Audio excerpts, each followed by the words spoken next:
Good evening, good afternoon, good morning, depending at YouTube. This man always George Page coming to you live on YouTube. And you know what's this about. You know what's this about.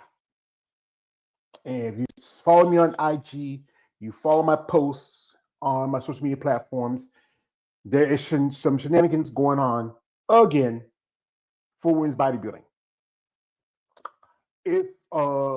The other day was last week. I had a little birdie. As you know, one of my monikers is I am Jon Snow, the Bastard Winterfell, the Commander of the Wall. That's one of my personalities. And you remember the series Game of Thrones? They used to send messages for far off distance by Raven. They're a good sized bird. They're very intelligent birds. I remember watching episode of Wildcrats, how smart ravens are. So one of my little ravens, or as sometimes I call my little birdies, reached out to me and says, George, have you heard that they're dropping women's bodybuilding from the Tampa Bay Pro? I said, what? I mean, Tampa Bay's been around for almost 20 years. And Tim Gardner, who's best buds with Jake Wood, excuse me, guys, yo, Jake! I'm gonna go all the way back, kind of. He has been one of the few promoters to still have women's bodybuilding at his shows, and because it was not just Tampa, also Chicago, and there was a Puerto Rican pro. But if you all know, Puerto Rico's been gone for a couple of years. Tampa, was one of I think the first shows to start out with women's bodybuilding. And it was one of the few shows when everybody was pushing women's bodybuilding out of their other programs. One of the few promoters and shows that still had it, and that's great. Women's bodybuilding had a place, some place to go for competitors. But it seemed like to me a slap in the face, especially if you're a fan of women's bodybuilding, that they pushed out one of probably one, I would say to me one of those popular divisions. I don't know about everybody else. We got some people that's pop in. We got here my man, he's our Merlin. He's Virgil Earp of our team. I'm Doc Holliday's son. Doc Holliday, the Southern gentleman. And I gotta be Doc. So so welcome, Jeremy Remo, aka the Art of Female Muscle, aka Femme Physique Fan. Welcome, brother. Thank you for making it. Hey, George, how's it going? I'm doing great. How about yourself? I'm doing all right. So my move is getting ever closer. So having to hash everything out in order to be able to get ready for it. So yeah, and of course, right in the middle of this, my car breaks down. So now I have to figure out. So now I got to figure out what's wrong with it, or at least there are some days that it drives just fine. There are other days it drives like the engine block's about to fall out. So I've got a diagnostic scheduled for this Friday so I can find out what's wrong with it and can it last a month while I get moved. It's like that old song, even when for bad look, I haven't look at all. Guilt, despair, agony on me. I feel you, brother. I'm talking to the guy who's working on my car. I'm not going to argue with him. I'm not going to waste my time. I know my sister's telling me, you need to push it. What's the point of me pushing something somebody's not going to do? I'm not going to stress myself over a car. So I just stack my chips and get another one. If he gets it fixed, he gets fixed. No, we don't. And like I said, I just can't make people do what I want them to do. They have to do it because they need to do it. But like I said, I'm not going to blow my heart all over it and stress myself out of it. I have high blood pressure, cholesterol. That's too much stress that I need. But anyway, so if you saw, brother, if you heard, again, another promoter, another show, as I quote my master, Raza Ghul, the Demon's Head, has walked quiet behind the women's bodybuilding and stabbed in the heart. And the one that most definitely surprised me is Tim Gardner. Timmy, you broke my heart. You broke my heart, Timmy. I know that it's still women's bodybuilding at the Chicago Pro, and not just women's bodybuilding got dropped from Tampa, also fitness. With fitness, I think it's getting us. It's fitness and women's bodybuilding are the two oldest divisions for female bodybuilding in IFBB, because fitness spawned off of women's bodybuilding with a lot of ladies who were who they want a division for them because they want to get bigger as compared to women, especially like at the era when it started. You still have people like Laura Craval, Vicky Gates, Linda Murray, Kim Zavetsky, those women who were the top competitors around about, I would call, the silver age of women's bodybuilding from the early 90s up to about the late 90s. Mm-hmm. Yeah, I'd agree with that. It's just, yeah, I mean, I'll understand if it is something financial. I mean, I will get it. The one and only show that doesn't get a pass for me when it comes to financials is the Arnold. Yes. I mean, it gets no pass from me because, as we said here before, it's like you can't say it's due to financial difficulties and at the same time come up with an extra $200,000 to give to one person. You're not hurting financially. So if you're saying that you're hurting financially, it's a lie. So that's why That's why the Arnold doesn't get a pass from me. But any of the other shows, even something like Tampa, would because who knows what the situation is. I mean, even in the Triple O Dynasty this year, they pulled women's physique. I mean, we weren't hoping for that to happen, but it ended up doing it, and it wasn't because the women weren't behind it, as Sydney herself has said. It was because of a money issue. So, but I mean, geez, it just goes with what I've been saying here is that you could be looking at the end of this division, and especially next year when the Pro Fit Model division makes its debut. I mean, if you think you're losing shows now, just wait till then. That's my prediction. Is that it's going to be nothing? Because again, I've said this over and over in the show. Eventually, it's going to get a critical mass that you're not going to be able to have every division at every show. You're simply not going to be able to do it. Mm-hmm. And there are going to be divisions that get pulled. And number one on that list is WBB, and WPD and Figure are right behind it. So that's what I mean. I don't want that to be the case. I think there are solutions for it, but it all depends on whether or not everybody wants to do what they have to do. Yeah, it's all depending on, especially, I think, good part of the competitors is the competitors. They know that their division is let's say they're the redheaded stepchild of the IFBB. They're the whipping girls of the IFBB. They're the ones who get the fingers pointing at them and say, "Hey, you don't want to be like that. You want to be like this," and it's not fair because no, it's not. You're right. It isn't. And those ladies work hard and train hard, and there's some amazing ladies that deserve that opportunity to present themselves. As if you remember, there was going to be a show in Texas, and I talked about before, and that was by Battle Up, and I was rooting for that. I wanted to see that because Texas I think it's a growing mecca for bodybuilding, and there's a handful of bodybuilders in Texas that would love the opportunity to do a show in their backyard instead of going across the other side of the country or other side of the world to do competitions. We have another guest, and he's one of my Ravens to send me that message. My man, David Bryant from the David. Female Bodybuilding Forum. Well, they're busy. He's busy. I mean, he didn't, been getting some girls out here. I'm getting a little jealous, David. I'm about to be a hater. I'm about to be my man. I mean, I got to put my man out. Sippy Johnson. Play hands, yes. But, Hey guys, hey, how are y'all doing? Doing okay. Hey, how you doing? Cool. And, I can only stay till about 6, I think. So that's cool. That's cool. But as long as you can stay, that's cool. But David lives around in Florida. He's been to Tampa. He went to last year's show, and he goes to quite a few shows in Florida. There's not that many shows for women's bodybuilding in Florida, especially there's quite a handful of female bodybuilders in Tampa. Ladies I know, like Janine Mikowski, lady I know, she's doing better now. She's went through some stuff, but shout out to Amanda Schnooks. There's quite a few ladies who do women's bodybuilding that live in that area that love to do a show that's closer to them, so they go clear across the other side of the world of the country. Mm-hmm. Yeah, I was disappointed about Tampa dropping women's bodybuilding and really surprised by it. I live in Tampa, so I've been to that show for several years now. And I couldn't believe it. I was so disappointed. And I understand it's possibly a sponsorship issue that Tim Gardner couldn't get somebody to sponsor women's bodybuilding this year, but I'm like, the turnout is always really good. They always have a big crowd and people cheering and stuff. So I don't know. It's kind of definitely disappointing. Here's the funny thing about Wings of Strength. They also sponsored the Tampa Bay Pro.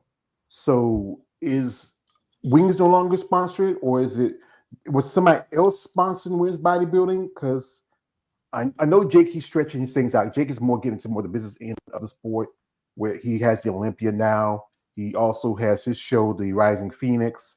He's promoting some amateur shows in Arizona areas. One show I think is the Sun Devil, where it's a regional qualifier. You can get if you win. I know later that interview you met her, Christina Dreskel. She got her qualification for the 2023 Olympia at that show. So you feel like that with Jake stretches resources, he's kind of pulling out as being a sponsor for women's bodybuilding at the because you see the poster and it has a tag on it, Wing Strings right there on the tag, and it's just I wonder what's going on. That's the problem. I do. You guys remember the ambassador program that Wings of Strength? Yeah. Yeah. Mm-hmm. And I missed that. I do remember they were pretty consistent about coming to Tampa Pro as well and setting up a booth there for several years, like, I don't know, 3 or 4 or 5 years maybe. But that was not the case this past year. They didn't have that anymore. And maybe for 2 years now it's been that way. But and I think that was kind of a business decision by Jake, because Wings of Strength was kind of getting its footing and now it's well established. So they kind of pulled back on that. And I guess it might have been kind of expensive too to do that ambassador program as well. But yeah, I don't know. I'm disappointed. Yeah, it's like with Wings of Strength, also their YouTube channel. A lot of shows that they had there have now made the jump to Olympia TV. And they're now smaller as far as their regular members go than they were on the Wings of Strength. So I've looked at that and I'm like, what's going on there? It's like, I mean, it was there. You're right, it's established, but I'm just wondering, is it dwindling now? Is now the emphasis going to be on the Olympia as well as the individual shows that he's got? Because if I'm just trying to figure out what's going on with Wings and Strengths. Is it like being diminished in favor of stuff like the Olympia and the Rising Phoenix and other things like that? Because that was the same question that I had, David, was why did they pull the ambassador program? Because that didn't make any sense to me either. Well, what I was told, there were some people, and I was told by people who I know, and they're my confidence informants, because some women were running off the mouth. They were complaining about how much this person got, instead of just being happy that you were getting something, And then also, Jake he promoted the Masters Olympia, so that was one thing also, because you remember they used to have the last 3 years, Andrea's winning a car or a truck, and now they took that out. And they cut out certain kind of prizes like best video, and I think it kept most muscular, and I think they kept the best posers. But then they were just cutting out certain things because he was putting his resources to the Masters Olympia. And then also, again, as I was saying earlier, that a lot of ladies were complaining about how much they were getting because they run the booths. Because I remember when I went to Savannah, they had Donna Salib, and a name I do not speak on my channel. She was working one of the booths at the Savannah Pro back in 2022. I remember the last time they had them at was the same year. I think it was 2023. It was Jennifer Childress, Teresa Vasic, and Tina. They were working the booths that last year. That was back in 2023. Yeah. I remember seeing Jennifer Childress and I believe Tina as well at the Wings of Strength booth in Tampa as well. And I always thought that ambassador program was a great thing, because it always they always had some good women's bodybuilders and women's physique competitors that were there, and it was just great fan outreach, and definitely kind of helped build that brand. And I can't remember who told me why they think that Jake kind of pulled back on the ambassador program, because they it was originally just designed to get the name out there and kind of get the brand established. But then once they kind of reached a critical mass, I think that's when they pulled back. I think that might have been the case with the car too, and getting rid of the car at Wings or at Rising Phoenix as a prize, because that I always thought that was pretty awesome too, and seeing the athlete get in the car and show it off like that, you know. Yeah, it's a pretty cool thing. I mean, it was nice. Margie was the first champion. She won it back to back. Then Hella came in. She won it the next year after that. Then here comes Alina. She wins it. Hella wins the title in 2019. And then, for the next 4 years is Andrea. And then now you have the current champion, Angela Yo. And like I said, what Jeremy says, it is about money issue. And I understand that. But what if he mentioned earlier how like on the classic can drop women's bodybuilding physique 212 and figure, because you could say it's a money issue, but you can give someone like Derek Lungford $500,000. So you can't tell me you can't take like 1,000 out of that and put that to pay the sanctioning fees and the prize money for those divisions, or like 200,000. It doesn't take too much. Here we got my man Damon J coming through. Thank you, Mother. He says, give me a second. He says this. He says, interesting topic. Thank you, brother. We have here Emmanuel L. Shout out to him. He's coming through. He says, hey George, hey brother. Also, he says, what's up? Oh, not much, brother. And Damon J. He asked a question. He says, who stabbed bodybuilding in the heart? Exactly. Well, like I said again, promoters, sponsors, whoever, whoever, we all know the promoters get the money for the shows through the sponsorships by businesses or whoever sponsors that division. But I feel like, I know I don't want to blame so much, but it is on the back of the promoters. Whoever sponsors this division, what's going on? Why did you drop your sponsorship? And if it's your strength, why did you drop your sponsorship? We got another comment. My man Damon J says, I read the main topic in the thumbnail. Yeah, thank you. Yes, And also, we have here Raheem Hamilton. He says, it's called a return on investment. Jake, he said, Jackie said, knows he's not getting anything back from his investment. That is why he's cutting shows back. Well, you know what? The only show he has is Rising Phoenix. Tampa Bay is other promoters, I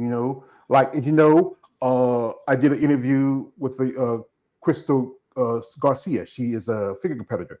She told me during the interview that they dropped figure from the Legion Sports Festival, and was right about last year. Yvonne Pendleton posted they dropped also physique from that show.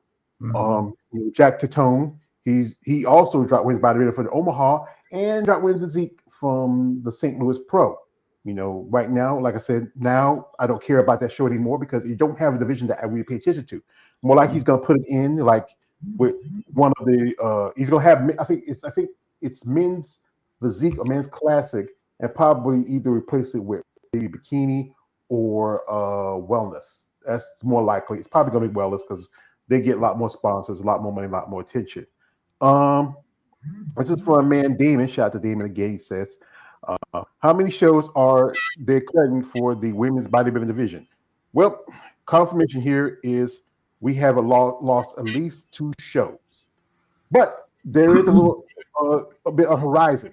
There is another show that's coming back this year, but it's technical qualification for next year's Olympia, and that is the Titan Grand Prix in Anaheim, California. Tina K beat that last year. It was a great show. A lot of ladies there. Some ladies had interviewed. Some ladies we know who could be that show. It was a great show. And here's a man who was there at that show. My big brother, Mr. Big Keith Williams. Here he is. What up? Hey. Yeah. And Keith, like I said, Keith, it doesn't matter to him because he's a man bodybuilder. He's part of, as I call it, the bottom bitch division. They're the ones who bring the money, get the attention. Yes, I'm going to be a hater because, as I said again, I'm going to be right now my man, Silky Johnson. player hater of the year. So I'm gonna hate. I can't hate no more. And like I told Tina, I'm gonna tell you guys, I got about 30 minutes and I'll be done. Because here's the reason why. There's not one female on here fighting for their shit. And if they don't give a shit, I don't give a shit because we making money. They don't give a shit. And I'm gonna tell you this right now. I already know why they're doing part of what they're doing. Because I'll say it, I hope they're listening. These women in this division are fucking lazy and entitled. They are. They're very lazy. I've been around it. I've watched it firsthand at the Tampa Pro one year when Tina wasn't even competing. And they were backstage and Jessica's boxing up boxes. These girls want to get a check, don't want to do shit, but then want to bitch when their sport is going away at the end of the day. I've watched it firsthand. I remember she turned her knee and sprained her knee at backstage helping Jessica, and I went backstage helping them box up all the stuff that they had left over from the goodie bags and all this stuff. Not one competitor that they paid to be at that show was back there helping. So if I'm Jake, I'm washing my hands of the shit. Y'all don't want to do nothing. Y'all don't want to come up and speak. Bye, Felicia, because they don't do shit. How many conversations have we had on this podcast where we said, why don't we see females on your channel? Or the other guy's channel? And they may come on there, but they don't speak up and they don't speak their mind. So at the end of the day, as an open competitor, why should I care? Why should I spend my time on St. Patrick's Day talking about shit that they should be talking about? Why? The question. Well, brother, all I can tell you is if people don't want to fight for what they want or they just feel they deserve, then that's on them. 16th. And as us, the fans, we're the ones who really we love the division. We're fans of the division. We support these ladies. We want them to fight for it. But if you're not going to fight for it, why should we? Sometimes I ask myself, why should I? Why should I say anything? But because again, as a fan, as a content maker, I don't want to see this division go away. I don't want to be seeing a bunch of teeny boppers, who just came off fresh off the beach and jumping in onto a show. I want to see the buff, beautiful ladies. I like to see the women with muscle. I like to see the looks. I like to see the Andrea Shaws, the Angela Yos. Now, if I have to settle for like a Sarah Vilgus or Sharonka Hinton, I don't have a problem with that. But I want to see true women's bodybuilding getting represented at these shows. We have here your favorite man of all time, Keith, Raheem Hamilton, as he's saying. He says, I've been saying that for years. It's all about them wanting dollars, not understanding it's bigger than them. Yeah. Raheem, come on down, son. Come on down, boy. Yes, I'm saying, come down, boy. We got open spot for you. Well, and he's right. And he's right. When this thing came back, and I remember because Tina had just got into it. She just won Miss International. Tina's a workhorse. And I can say this, and I'm not saying it because she's my wife. She's a workhorse. She'll go to the booth. She'll do the photo shoots. She'll do the grimy work that a lot of these women bodybuilders won't do because they feel that I said, if your sport was, hold on 1 second. If your sport left because we know, I can't name them, but I know 3 people who don't give a effing hell about women's bodybuilding, and they're higher up. And it doesn't even have to do with Jake. Well, I can mention that name. It does have to do with Jake. But what I realized when Jake did this with Wings of Strength, I realized how lazy that category of girls are. I realized it. I watched it firsthand. So they can say whatever they want. I watched it firsthand about what they were doing and how they were working, and all they were doing was wanting to collect the check. They didn't want to do the work. They wanted Jake to pay for the plane ticket, wanted Jake to pay for the hotel, wanted to get their per diem, wanted to make, and some girls didn't think they were getting enough money. I'm like, what?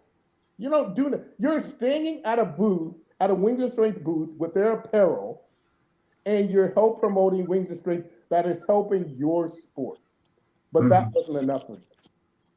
So at the end of the day, and this was the last Tampa Pro that I had went to with Tina, and I remember her just being backstage with Jessica, and Jessica has this empty big room in the Hyatt Hotel, and we were back there helping her put stuff in boxes, get it packed up so they can fly it back or however they travel their stuff back to Phoenix, wherever it goes. And she's the only girl back there.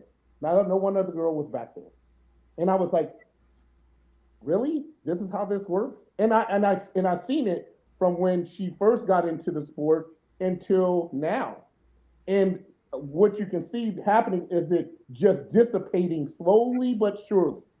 Now Drake is all in with the Manions, which he was, he ended up buying Olympia, so he had to get in with Jim, Tyler, Steve, whoever else, and do that aspect of things.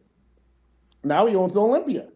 Now I'm sure him and Arnold at some point in time have had a conversation because guess what? Women's bodybuilding, women's physique, what is it? Not women's figure wasn't even there, was it this year? Figure. That's so they had a conversation like, what is appealing? What do they want to allot their money to? And like we said last year, Tyler Mannion coming on. We got a big announcement. More prize money for what?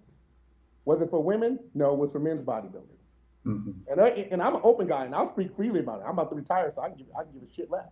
At the end of the day, I don't think they've been treated fair, but at the exact same time, as in any sport, is what have you done for me lately? What have these women done for their sport lately to make them relevant? Bikini does shit. Women's physique does stuff. Women bodybuilders that I have seen have not done enough to pump blood that Jake had started back into their sport. And that's just being honest. I think there's a lot of truth to that. I think there's a lot of truth to that. Seriously. I've just been seeing this now for a couple of years. I think there's a great deal of naivete among female bodybuilders when it comes to the existence of their division. Yep. That a lot of them, from what I'm seeing, they're just assuming that the shows are going to be there. Mm-hmm. And that's like they say, oh, well, I'll get my pick, or, oh, I will be able to do that. I mean, in 2013, they thought that, no, what was it, 2012? They thought the same thing when it came to the Arnold Classic. They said, oh, I didn't get my invite-in letter? That's okay. I'll just do it next year. There hasn't been a next year for 12 years. Yep. Yeah, that's true. And it's like just assuming that this stuff is going to be there. And it's like history shows that's not a very good attitude to take.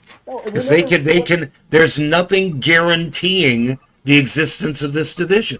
No. And then at the end of the day, like you say, Keith, if they start complaining about it, it's like, okay, how many shows did you go to? How many shows did you prep for? I mean, they make the shows and they make them available, but if they're not going to be showing up, I mean, that's a lot out of a promoter's pocket. Well, and again, remember, for the last, what was it, besides, like, Tamer did a great job, but it was, I think the Titan show was a great show because they're like, last chance to qualify for the Olympia, so a lot of girls jumped in it. But again, if we looked at the last 5 or 6 years that the sport has been back, you see some of these shows in Toronto and some of these places where there's 5 or 6 girls. And it's like, you never see that with open bodybuilding. Men's open bodybuilding. You don't see it with bikini. You don't see it with women's figure. You don't see it damn sure with wellness. Now you got the fit model. You got a ton of girls. So they understand where, as a business guy, where I'm going to allot my money to. I'm not going to allot amount of money to this division when you got 5 or 6 girls in the class. I'm not. So that's part of the problem. And at the end of the day, when Jake has these guys in his ear, Dan Solomon, Tim Gardner, Jack Tatone, and these guys in his ear saying, look, if they don't give a shit, why should we? Hell, remember, George, one year at the Omaha Pro was what, 3 girls? It was 3 2 bodybuilding girls? And that was the show Tina should have did. We're like, yo. Yeah, because because it's 2. It was Danielle Willis and another girl, and then Danielle won the qualification. And I know I was talking to Tina. I said that was the time when she was with Alina. I said, you know what? You need to jump on the show because she told me Omaha is just barely a 2-hour drive away from where y'all stay at, and that would have whatever Lena was telling you, I would say, no, let me jump on this show, see how I do. If she gets a qualification in Olympia, she would have. The problem is that when you have certain promoters like Jack Tatone, and I like Jack, my athletes do his shows, when you have certain promoters, because I remember the last Omaha that Tina did, and they had quite a few girls. The girls had one very specific question when he was like, "Well, do you have any questions?" They said, "Who was going to be the head judge?" And it was Tamer's brother, who I think just rides the coattails off of his brother, to be honest, because I feel I like him, but again, you can like somebody, but you don't have to agree with them. And when they said that, when Jack said that, well, it doesn't make a difference. Yes, it does. Yes, it does. When Tina, every show that Tina does, when Steve's a judge, she places higher. There's certain judges who like certain criteria, and then there's certain judges who, like, again, Tamer ran the Titan show. Certain people did not agree with the placings. One girl, again, the politics of who's your friend, who you're blowing, and all this other shit comes into effect. And so when you see that happening, certain athletes are saying, well, I'm not going to do this show. And I remember specifically Jack saying, well, does it really matter? And Tamer Brothers showed up and everybody was pissed because the judge, and I don't even know who the judge they had as the head judge at the time, couldn't make it, so they had to have a fill-in judge and brought him in there, and it was an absolute shit show. Because I remember Linda and Alina both looking at that show like, what is he doing?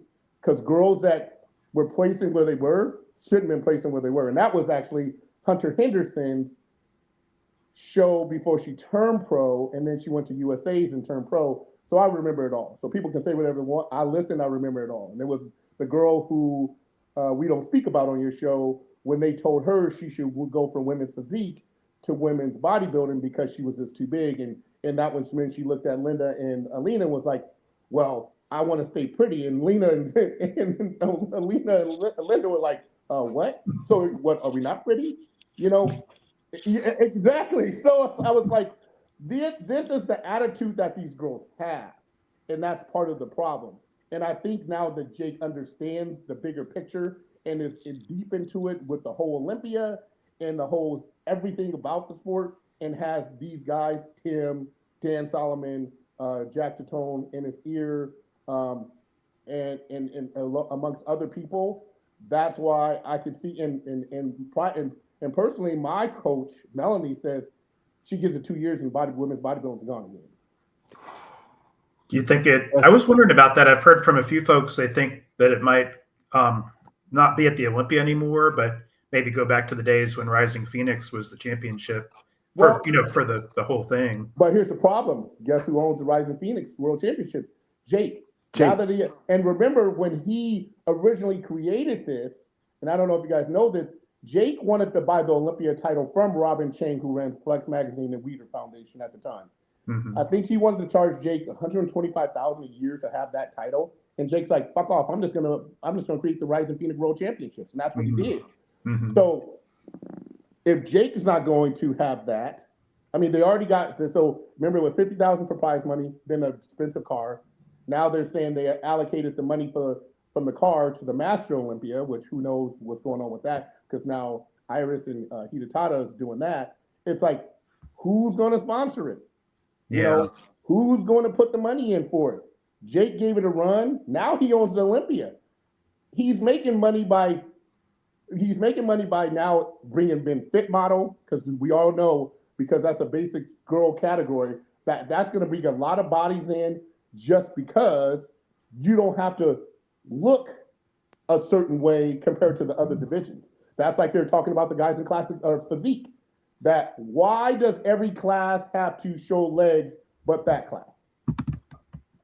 Every other class in our sport has to show legs with men's physique. They get to wear these long ass board shorts, don't show any legs, so they should cut the shorts in half and make them show something, because so all they got to do is work out upper body. Bikini don't just got to work out upper body. Men's classic physique doesn't know how to work out upper body. Men's bodybuilding, men's all the other classes but physique. So how is that fair? So there's a whole bunch of logistics that goes into this stuff when we're talking about all these things. Right. When you mention with the board shorts and such like that, it's like I've heard people say, "Oh, well, I have to train my back as a bikini girl." No, you don't. No. Your hair is in the way. Yeah. How in the world are you going to judge muscle you can't see? So there's really no point to training your back because nobody's going to see it. So it's like unless they change that. But in all honesty, and I've given this quite a bit of thought over the last couple of years, the state of the women's bodybuilding division, there's blame to go around for everybody. Yep. There's blame for the competitors. There's blame for the promoters. There's blame for the bodybuilding community. And guess what? There's blame for the fans as well. Yep. It's as far as the promoters go. No, as far as the federation goes, it's consistently inconsistent judging. Yeah. That's resulted in the look that we have. On the part of the competitors, it's their choice to accept that standard and pursue it when they don't have to do it. And then it's all there's blame on the part of the promoters because they're not willing to put forward the money to sponsor it. But there's also, especially for us the fans, because so many guys want this shit for free and are not willing to pay the money for it.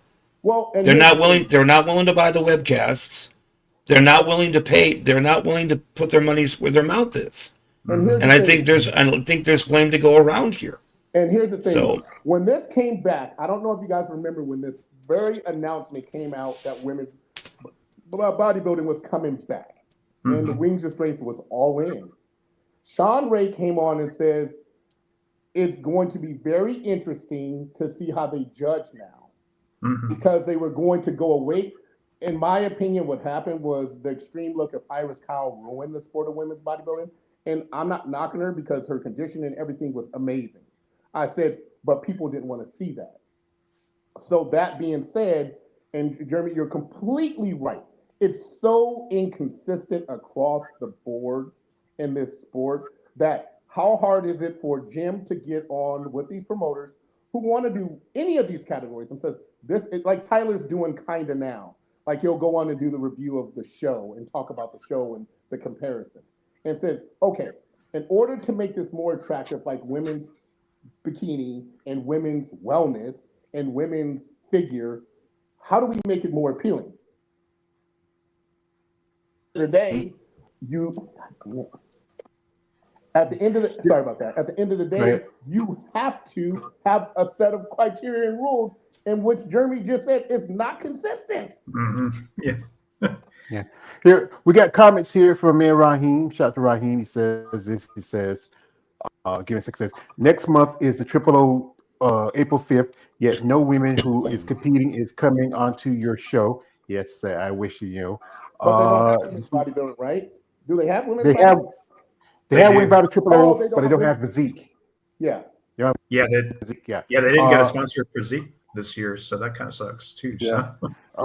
Damon J says, Raheem Hamilton, I know Julie Wetzel isn't competing at the Triple O Dynasty, nor do I think Teresa Vasquez either. Teresa's competing because she is the champion. She wants to defend her title. I know Tiana Flex is competing. Gabby Vega's competing. I think at least about 2 or 3 more names that drop. Maybe we get some more. Some not saying yet. This is from Damien. He says, Ava Malello, I don't know what's going on with her. Is she even competing? Don't know, because I'm not sure actually. Because she's been she's not much on social media. She's kind of very quiet. Also, we have here, this is from Damon again. Shout out to Damon. Appreciate you, brother, coming on here and sharing your thoughts. Give me a second. He says, we have to see if we can meet this year Miss Olympia just as stacked and solid as last year's lineup, because last year was pretty decent. One thing is, I know, was it after 2022, they cut it down to, for most all of the divisions except for the men's division, again, the bottom bitch, there was top 5 can compete, but it cut it down to top 3. Yeah. Well, here what they could do. You could take, because women's bodybuilding numbers are getting so thin, make it top 5. That means people like Kristen Mendoza and Nadia Capasoto qualified. But here's the thing about Nadia Capasoto. One thing she did, even though she didn't win her qualification at the Toronto Pro, she turned around and did the Imperial in Spain, won a qualification. Then jumps on the UK show, knowing that this is probably one of the last shows. I think after that was, it was after the Mina Popa Classic, one of the last shows of qualification, which put Rachella Boswell out for qualification because Rashana did the least. She did the Lena show, she did that show in the UK, and then she did the Marine Muscle Fest. That was qualification next year. I would say, knowing, I said with physique, there's so many shows. That's why you saw how Zama Binta did both Tampa and Texas.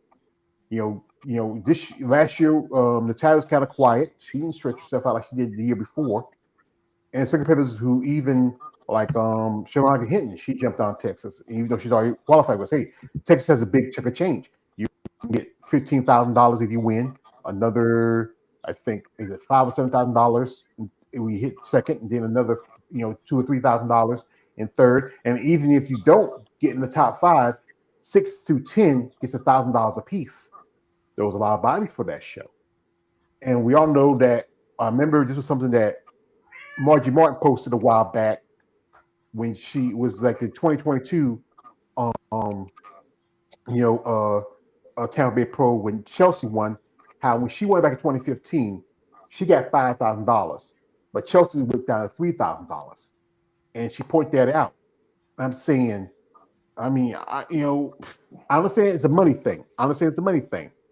But it's just.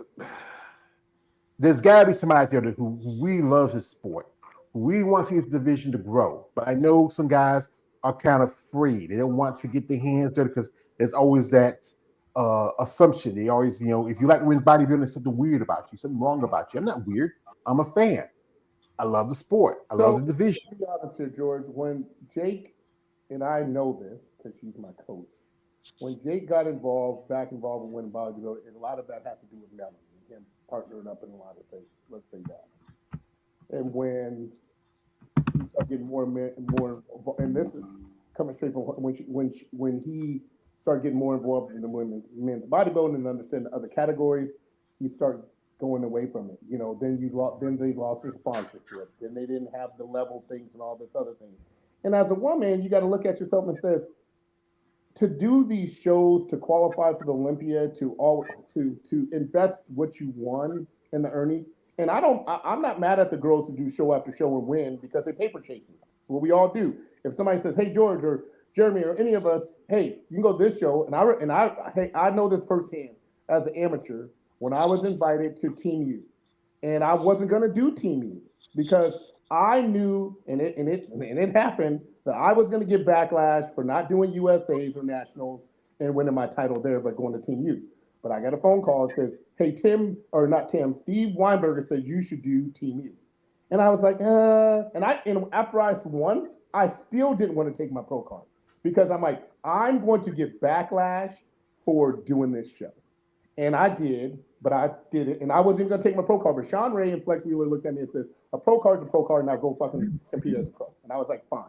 What happens is these girls get backlash because they do these shows, but they got to chase their paper because it's not much of it. Like you said, it went from 5,000 to 3,000, and then you got to say they can do, like, let's say the Arnold this year was 500,000 for men. Samson even placed in second, made 250,000, and then with another 10,000 for most muscular. You know how many shows these girls would have to do to come close to $100,000? They'd be dead. They'd be dead. So, I don't, like I said, I always bring up the CSNBC deal where the girls, they felt it wasn't equal for the girls, and Colette Nelson was on there, and they had some girls talking about how they have to keep checking their voice and record their voice because things were changing. And that pissed a lot of people off in the NPC and IFBB, and bodybuilding was gone. I remember Chris Bongiovanni telling me at the time, and this is many, many years ago, there's a division coming in called women's physique. And it came, and it's here still. Because what happens is when these guys start hearing people bitch, especially competitors, and when they went on national TV and did that, all shit broke loose. It was just like the thing that we all seen, I think it was in the Wall Street Journal, when they came out with that article. And I know a specific person was very stressed out that his name was going to be involved with these judges fucking around with these girls and all this other stuff, and was very stressed out for a minute. And it kind of died down. I don't know what happened, but it kind of died down because they're like, these judges are, I remember, what's his name, who's no longer in the sport? shit. He's the guy out of Texas who put everybody on blast. He had girls coming in and out of his hotel room. Branch Warren? Huh? Was it Branch Warren? No, not Branch Warren. He was a judge. Judge.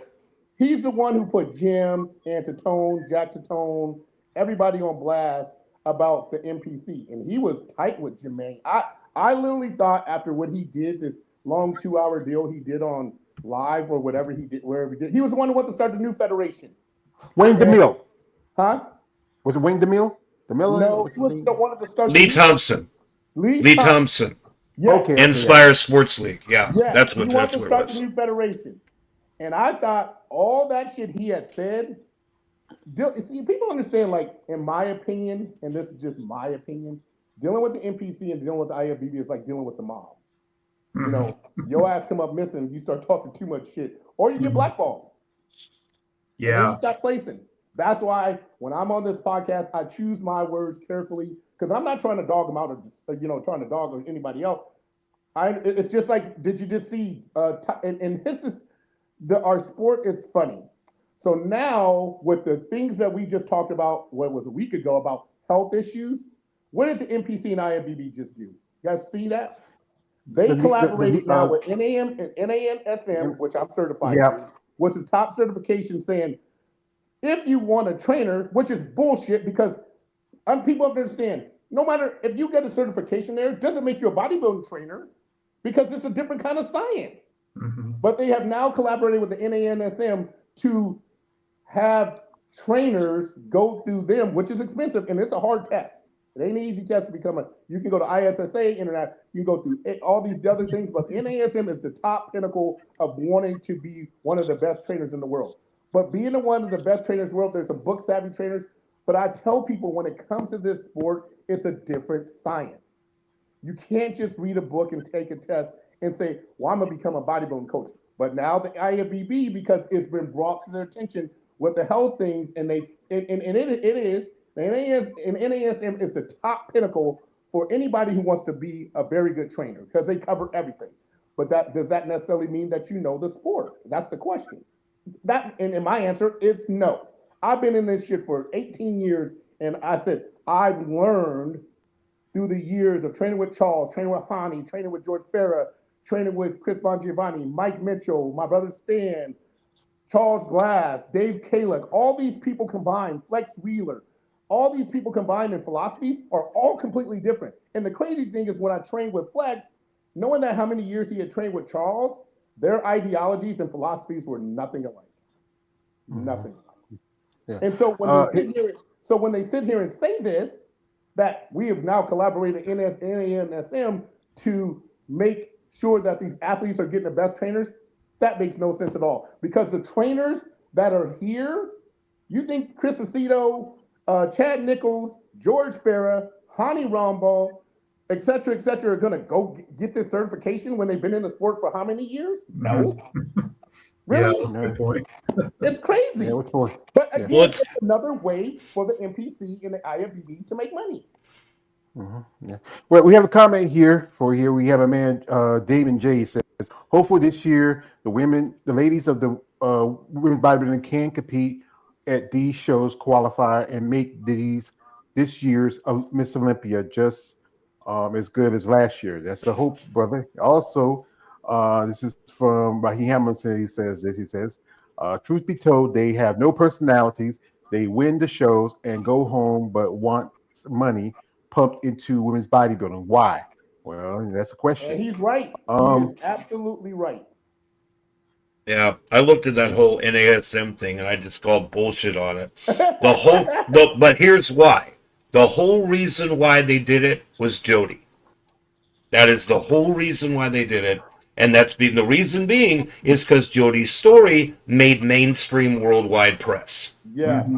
Yeah. And the whole reason why they're doing that is that they have known about this shit for how many decades? Exactly. They have known about the dangers of diuretic protocols, which it turns out, according to her coach, I don't know if you guys watched that video or not, that he said that without his knowledge, she was taking too powerful diuretics. Yeah. And that's what resulted in the severe dehydration. And here, But I looked at that when the NEA is something that we care about the health of the athletes. Where the fuck was this when Elena Haftani died? Mm-hmm. Where was that? They have I've had, known about the dangers of this and gear use for decades now. I've had So the sole reason they did that was because of Jody. I've had 4 friends: Cedric, Sean Roden, Dallas McCarver, and George all die in the last 10 years from this sport. Wow. And that's just to name. Those are my close colleagues. Those are not just people I'm naming. Those are guys I was close with, and those guys died. And when I was an amateur, there were guys that they were pushing. Trey, I can't remember his name, but they were pushing so hard, like a Dallas McCarver, that you can be the next youth Mr. Olympian, and were pushing them so hard that these guys were like, Nick Walker's a prime example. I'm surprised he's still alive. Big Ramy, he's kind of on the fringe of retiring. Rolly Winkler, guys who understand. If you look at these guys and their size and this stuff, you have to say it's like, when are these guys going to pass away? But now these guys, Rolly has stepped away from the sport. Big Ramy has stepped away from the sport. There's guys who have stepped away from the sport because at the end of the day, they're like, is it worth me dying? Yeah. I thought about that with Nick Walker. Like his legs don't look right. You know, the varicose veins are so bad. And I just thought what's like inside his body with his vascular system, it seems like it's probably not good, you know. But like Nick has gotten bigger. You know, it's like he's gotten bigger and worse. And when you're looking at like a Hade Koopa, a Derek Langford, a Andrew Jack, and some of these guys that are coming up, he is not going to be able to step on stage with those guys. And like the one thing that I would tell women in this sport, and it's Georgia's girl, love her to death. She's a great ambassador. She was even talking about her skin, I was watching the thing on yesterday, and she was talking about how she takes care of her skin, how she exfoliates and what she does just for her skin to keep it ravishing and radiant, as she does. But not unless you're a fan like us, and I don't even know if you guys seen it. I don't know if you're not a fan or you don't follow her, you will never see that. But those are the kind of things that people need to see: how to take care of your skin, how to stay healthy. And I can tell you right now, Andrea does not run a lot of shit. She doesn't. I've had a conversation with her. She doesn't, and that's why she has the look that she has. So when people are like, "Oh well, Angela Yo was harder than her," and this girl was harder than her, well, that's not what they want. And so if that's not what they want, you got to take a step back, and I don't even know who her coach is or these girls' coaches, and be like Christina Menzo is a gorgeous girl. And, Andrea Shaw is a gorgeous girl. There are some girls in this sport that are still pretty and gorgeous, and that's what they should be pushing, because I think it'll be more appealing to people. And I'm not trying to take away from girls' condition. Yeah. At the end of the day, what we're talking about is at the end of the day, what we're talking about is a look. And Sean Ray said it best. He said, when this sport came back, what were they going to do? Were they going to let it go back to the Iris look, or were they going to go back to the Linda look? In my opinion, Andrea Shaw is more of a Linda look. And maybe I'm wrong. You guys know more about women bodybuilding now. But Andrea Shaw's look is more than a Linda look. But again, it's sexy, it's appealing. And everybody, like, we're 4 different guys who all would probably think sex, appeal, and the look. We all may have 4 different opinions. We may, and that's just it. I like my wife's look. I think it's gorgeous. Like I told people, you know, we're only going to go so far, and soon you start changing, and she has it. And Melanie knows the rules and how she wants to look. It's great. And again, and like Jeremy said, I'll go all the way back to what Jeremy said. It's these judges who are not staying consistent, because there's some pretty girls out there that can compete, not be as hard, still be conditioned, and all this other stuff, but they're just not doing that. And that's what's but besides the laziness of the women, that's what's kind of hurting the sport as well. Yeah. That's a good point, because, you know, like if I say Andrea, you see your wife. I know David, he has his favorites, and so does Jeremy. It's those particular women I think need to get the push more. But there's one thing I go back in 2013 and 2014. If they wanted a Miss Olympia to fit what they feel works with femininity and muscle, they should have went with Leah Popa. Because I met Leah Popa up front. She's a very attractive woman. She's a great shape. She is beautiful. If she had won those 2 years, I think the Miss Olympia would have kept on going because they had a champion who had the look, the physique, and also very attractive. No offense She to Iris, was gorgeous. I was standing. I was impressed. I was 5 row back from the stage, and again, I didn't know anything about bodybuilding, but I was like, I remember her having a wet black suit on, and I'm like, she is gorgeous. And you looked at Iris, and I was like, if I want to look at something, I want to look at Alina. I don't want to look at Iris. And again, I'm not. It's like Iris reminds me of Michaela. I'm not taking anything away from their conditioning and their hard work. But if I want to look at something on stage that's sexy and appealing, I'll be like, man, that's what I want to look. That's what I want to look at is Alina, not Iris. But that's just me. Mm-hmm. Well, we got a comment here. Shout out from my man Raheem Hamilton. He says this Raheem's always starting shit. Give me a second. He says it's popping up. My computer's getting.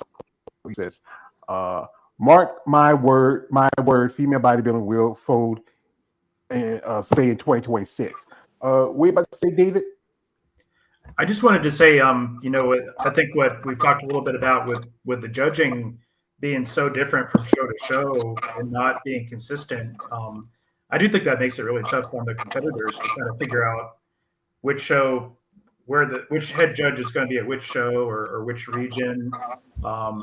And yeah, I do think that, the IFBB could be a little bit more consistent, kind of stick with their actually written criteria. I know Jeremy has talked a lot about that too, but yeah, I hate that inconsistency. I don't think any other sports quite like that. Right, and the very fact that you have to shop around for judges like this, what Keith is talking about, the very fact you have to do that shows the inconsistency. Yeah. Because you have to go, because Keith is picking his shows based on which one Steve is at. Mm-hmm. Not because that shouldn't even be necessary. Nope. If everybody's being consistent with the judging and sticking with the criteria, you shouldn't even have to shop for a judge like that. Wouldn't even be necessary. Mm-hmm. So the very fact he has to do that shows it's inconsistent. Yeah, we have a comment here from my man Raheem. Says, didn't the webcast have issues? It would have been better for the promoters to have show be streamed live on Tubi, because Tubi just got a contract with the NFL. They were showing some of the NFL stuff. That's a big platform.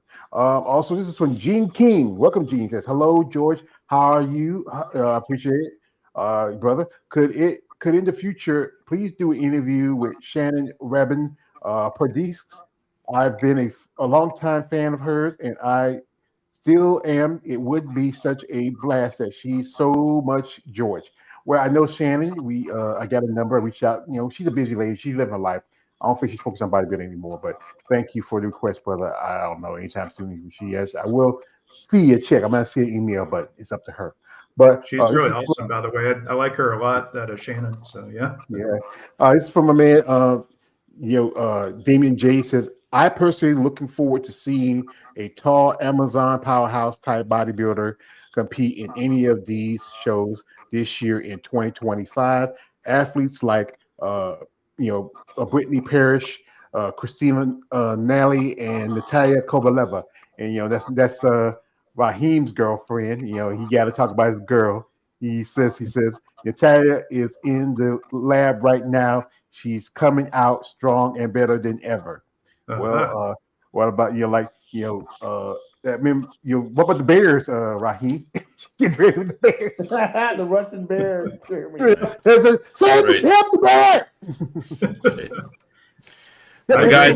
Guys, I gotta head out. So it's been a good conversation, guys. Yeah. So I gotta head out shortly too. I want to mention though, I love Brittany Parrish, and I really hope she makes her pro debut this year. She's amazing, and she's one of the most beautiful women I've seen in bodybuilding too. So I'm looking forward to her making her pro debut. Yeah, Brittany, she was planning on doing Texas. I think it was Melissa Tyke. I know Ramona Scottson said she wanted to do Texas, but now they had to change their directions.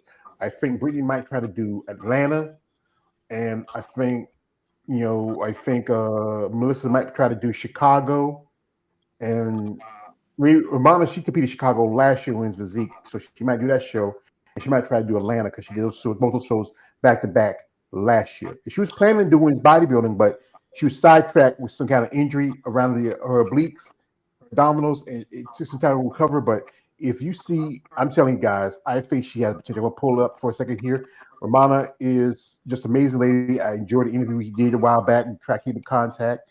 You know, she's also worked with other bodybuilders where they are trying to, promote more for, for the sport, especially for the division. I think, she has a lot of potential. I'm trying to pull her up here. And I know she posts some stuff here and there. Can't get it right now. I don't know what's going on, but maybe later. Maybe I post it later. But yeah, I'm like I said, as a fan, I do get frustrated that it's getting harder and harder for women's bodybuilding to get the attention and recognition they deserve. Because it wasn't for that division, the others wouldn't exist. Not so much bikini and wellness because they were brought in later on, but fitness, figure, physique. That's the grandmother of all those divisions. And it should get a little bit prestige. We all know the reason why, because the fact is that people don't like the idea of women with muscle. They find it kind of,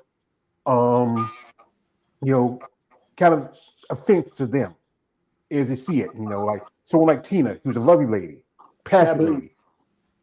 It's something that is not comfortable with. But these women want to have the opportunities to represent their division, themselves as athletes and as bodybuilders. Here we got a comment from a man, Damon J. He says this: I loved Alina Popa.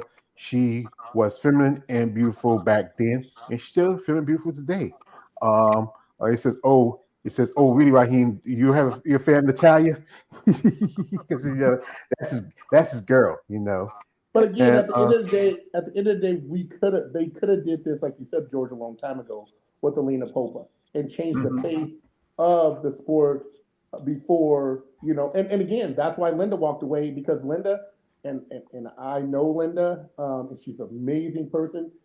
She was not willing to change her look that much to retain her titles. And that's when Kim came along and other people came along, and she just wasn't. And if you look at Linda to this day, Alina to this day, they are beautiful women. Tina tell you, my crush is Alina. That's my crush, George. You don't have to worry about Andrea. And I tell people, I think Andrea is beautiful because I don't even like black girls like that, but Andrea is a beautiful girl. She is very eloquent. She is very humble. She is very approachable. But the problem is with this sport, some of these girls get so wrapped up into, how would I say this? It's like Dexter said one year, and he's like, I'm just a bodybuilder. I'm not a representative of this sport. Well, yeah, you are. And he won the title for 1 year, and then he wasn't the champion anymore because they want somebody like a Jay or Ronnie or these other guys that can represent the sport to a full capacity, and especially when the window for women's bodybuilding is like this big, they want to make it bigger. And I'm on social. I just don't see a lot of it. I see guys all day long, but I see nothing about women. Like I said, I see Andrea talking about doing a quick Q&A on like her skin, but you just don't see the content on women like you do men. And you guys have been in this for a long time following these women. And I think if they did that, it would bring more appeal to it, but they don't. So that's a huge part of this conversation that we're having. How as a woman bodybuilder or women bodybuilders, do you bring appeal into the sport? And I'm gonna tell you this right now. Tina says, when I am done competing, I am done on social media and all this stuff. The only reason why she goes on social media is because of bodybuilding. If she wasn't on bodybuilding, she wouldn't be on social media because she understands that is her platform to empower herself and to empower other women. But you don't see, I don't see, actually, the first time I seen it, Michaela, she was shaving some goddamn cows. And I was Yeah. like, and she had boots on, and I thought that was the coolest thing ever. She Yeah, showed she one did that cow, today, I went think. to the next cow, went to the next cow, and these were beautiful like animals. So I'm like, so she was a farm girl, but I'm just finding this out now. Angela, she's a baker. We're just finding this out now. When you look, that creates a human side to them Yeah. that we don't see. That's what I Right? try to do with my interviews, try to humanize these ladies. And I think George does too. And Yeah. but it's hard to get these ladies on, to agree to do an interview, especially some of the top ladies. And I mean, if they're listening in now or watching this later, I think that they should look and try to support folks like us that are trying to get the word out. Not everybody's a fucking schmo. Not everybody's a schmo, and that's the way they look Yeah. at some of these guys who follow them. Oh, they're just schmoes. I'm not paying you for shit. You want to come on and speak and say your story? Again, I'm an open and a master competitor, and at the end, I'm an open and master competitor. At the end of the day, if I'm on here and can give you an hour or two out of my day to speak on something that doesn't have to do with me, then why can't you? Because and I do it because of my wife, and my wife's not on here because she would not be very nice, because she's been around some of these girls who are just so self-absorbed by themselves and so negative that she rather keep her thoughts to herself. Let's put it that way. Yeah. But look at this. Yeah. How cool is I know. that? I got to run, guys. I got to get Yeah. going. See you later, David. Good to see y'all. Good Yeah, to see you you, too. David. Appreciate it. Yeah, because she competes. She, like, when she was younger, she did her family did a lot of the farm animal stuff, competitions. There's a story about, there's some issues with it now in the past, but she used to do that when she was younger because of her family owned a dairy farm. One lady, LaDonna Day, she's a teacher. Yeah. That means she teaches. I mean, you find a lot about these ladies because they are, And share they're your yoga story. basic. Yeah, And I would have knew that if you would have told me. Yeah. But again, how much content have you seen on Angela Lowe? George, when he says, I know what I have to do. I know I need to be more social and more vocal on social media, but how much have you seen of that is the question, since she said that. She puts up stuff every now and then, and if I post something about her, she will comment on it. And I've asked her, hey, you want to come on? And but I sent a request, but I don't know. I mean, I remember I've had, I know if he's here, he'll tell you, KL has, I have women out, hey, if I do, you pay me? No. One thing I do, I offer you, like, I did it with you and Tina. I offer you a little gift package. I send you a little something, it's appreciation, because I can't afford to pay everybody, because, like I said, I live on disability. After I have my check, I pay my rent and stuff like that. I'm trying to hug on to the last dollar right now with things going on in this country. I have to really make a dollar bleed. Yeah. And I was talking with a guy right now about my car, and I'm not gonna, like I said, I was talking with Jeremy and David. I'm not gonna rush this guy. If he's gonna fix it, good, cool, great. If not, I'm gonna say fuck it, and I just put the money to the side and get myself another car. It took me a while. My first car I had to save. It took me like 3 years, and and I'm not really doing anything as long as I don't burn no gas. I mostly don't go a lot of places. When I was younger, yeah, I like to travel, do this, but now I'm mostly at home. I was hoping maybe go to a show this year, but I feel like I might put that on the back burner, where this is a little bit more important. Here we got a comment from my man Damon J. Says Andrea is like the combination hybrid of Linda Murray and Aubrey Harris White with more and bigger size. Oh yeah, I remember Audrey. She competed about the 90s, beautiful and great shape. Also, we have here Emmanuel. Emmanuel says, it wasn't for women's bodybuilding division, we won't have been here as fans showing our support straight up. Thank you, brother. Also, Damon J says, oh, Alina Popa was your crush back then, Keith? Yes, she was. Yes. Yeah. I got to meet Alina up close and personal. I saw Linda. I would love to talk to her. Maybe in the future, I might do an interview. I would love to interview with any of these ladies to get their thoughts. We have here somebody, a rabble rouser, a man like to talk trouble. Come in, boy. You got here, man, Raheem Hamilton here. Well, son, you got something to say? What's going on? What Hey, up? what's going on? Chilling. Just get back for work. What's going on with y'all guys? Nothing, man. How about you? Just tired. Had a great weekend, but just listen to the conversation you're having about this topic. Good show today. I appreciate that. But Now I wait, was now what's she gonna drop now? I Yeah. was right about what I said. It's not Hey, you. Raheem This is right. I'm just gonna Mhm. say I agree with him, and he came on here, and when I sat down before when I left the parade with Tina today with my kids, I said they're probably not gonna like what I have to say because it's with the things that Raheem has been saying, and I know, and I'm very involved in this sport more than most because my wife's a pro, so I can speak for myself. I'm not speaking for her, so let's make that clear. But I have eyes, I have ears, and I see what's going on with the sport, and it's dying because they're letting it die. Jake can, when you're a guy like Jake, who has, and I'm sure he's losing money, and I'm talking, when you have to, when a company starts looking at different, it's like Trump, our new president. Some people like him, some people hate him. At the end of the day, what boils down to is trimming off the bullshit fat that we're wasting money on is what he's trying to do. And at the end of the day, and there's any corporate person who, the Elams, all these guys who are now involved in this, they're like, where can we save money? Where can we save money and get out of debt? And that's what Jake's doing. He's like, okay, wellness is bringing in money.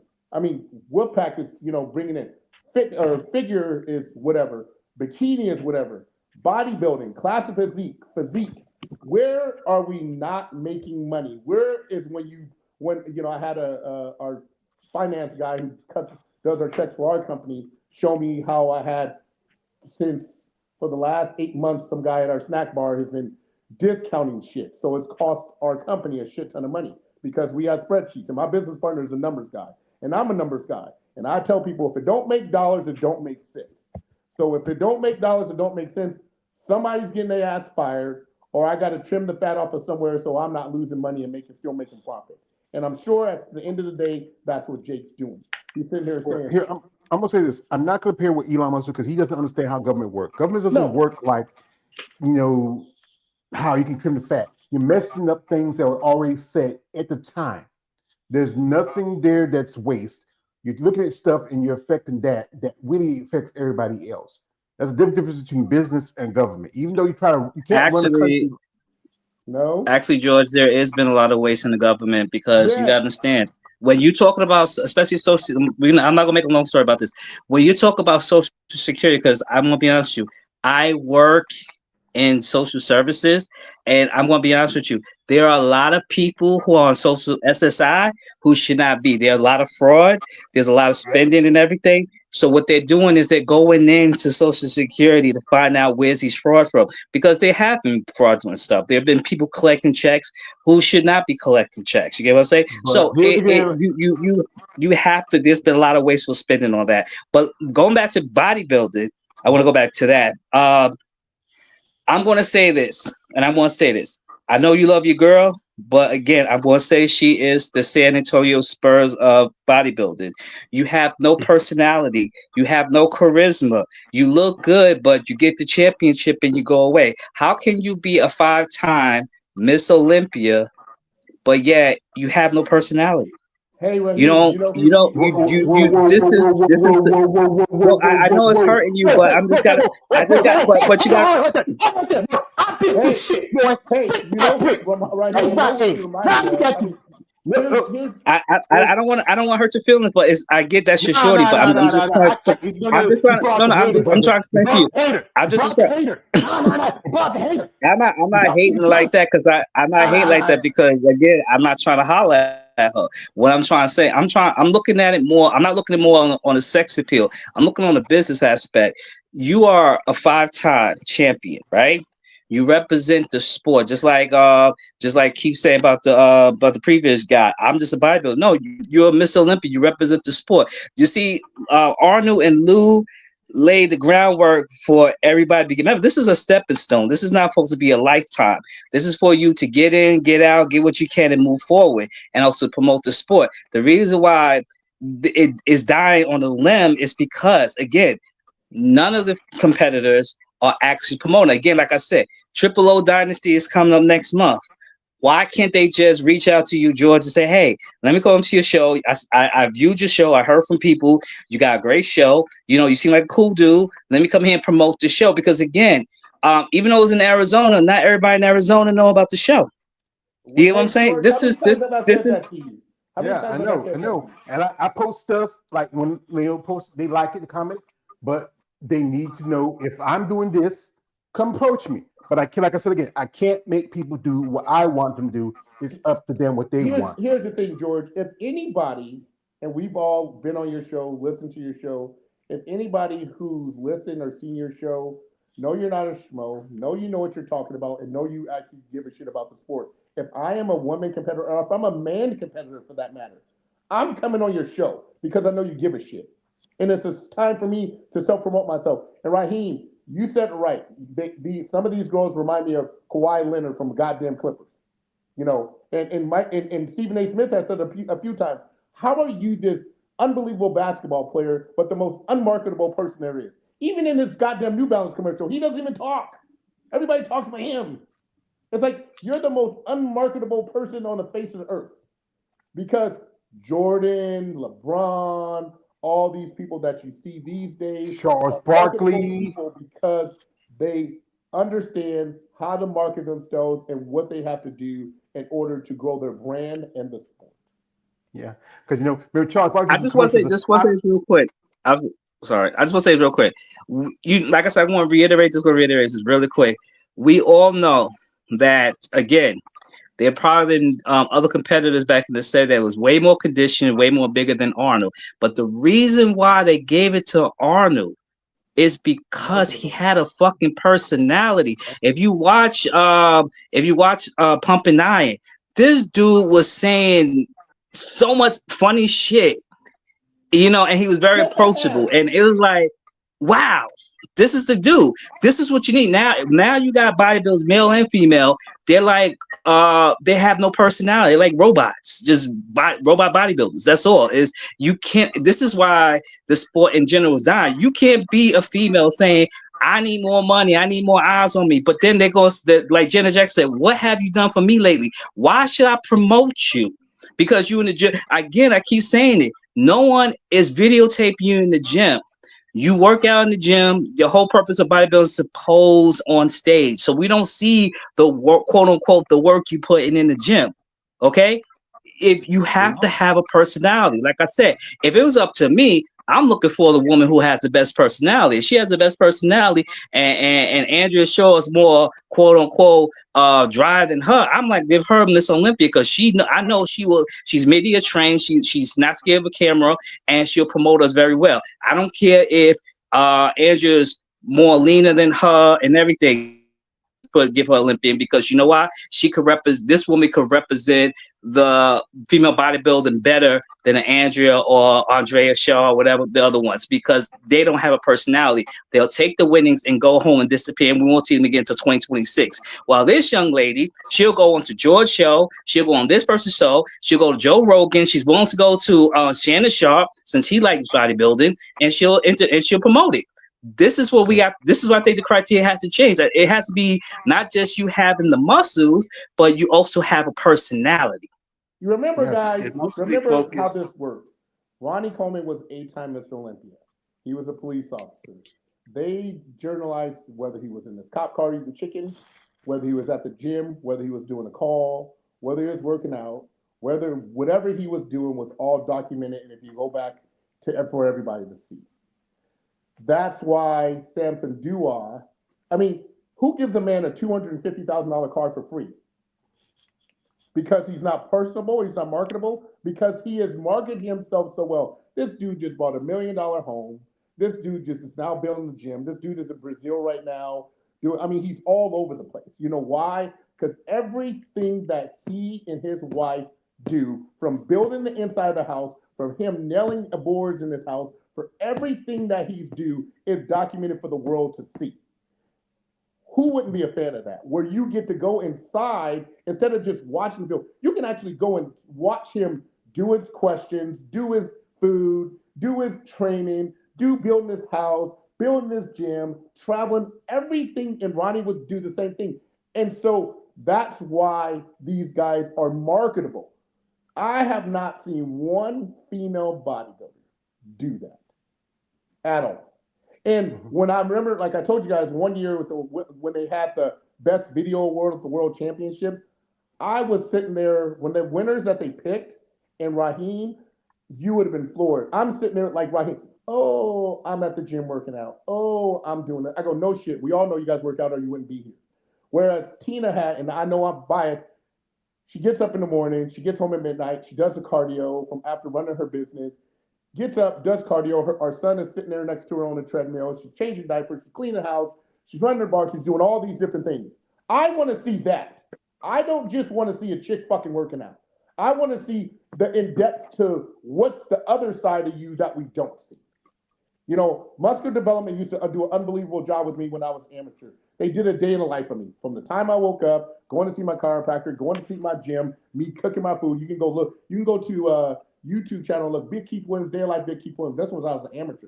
And they showed me training my athletes. They just follow me around everywhere so that you understood this is not just what I did.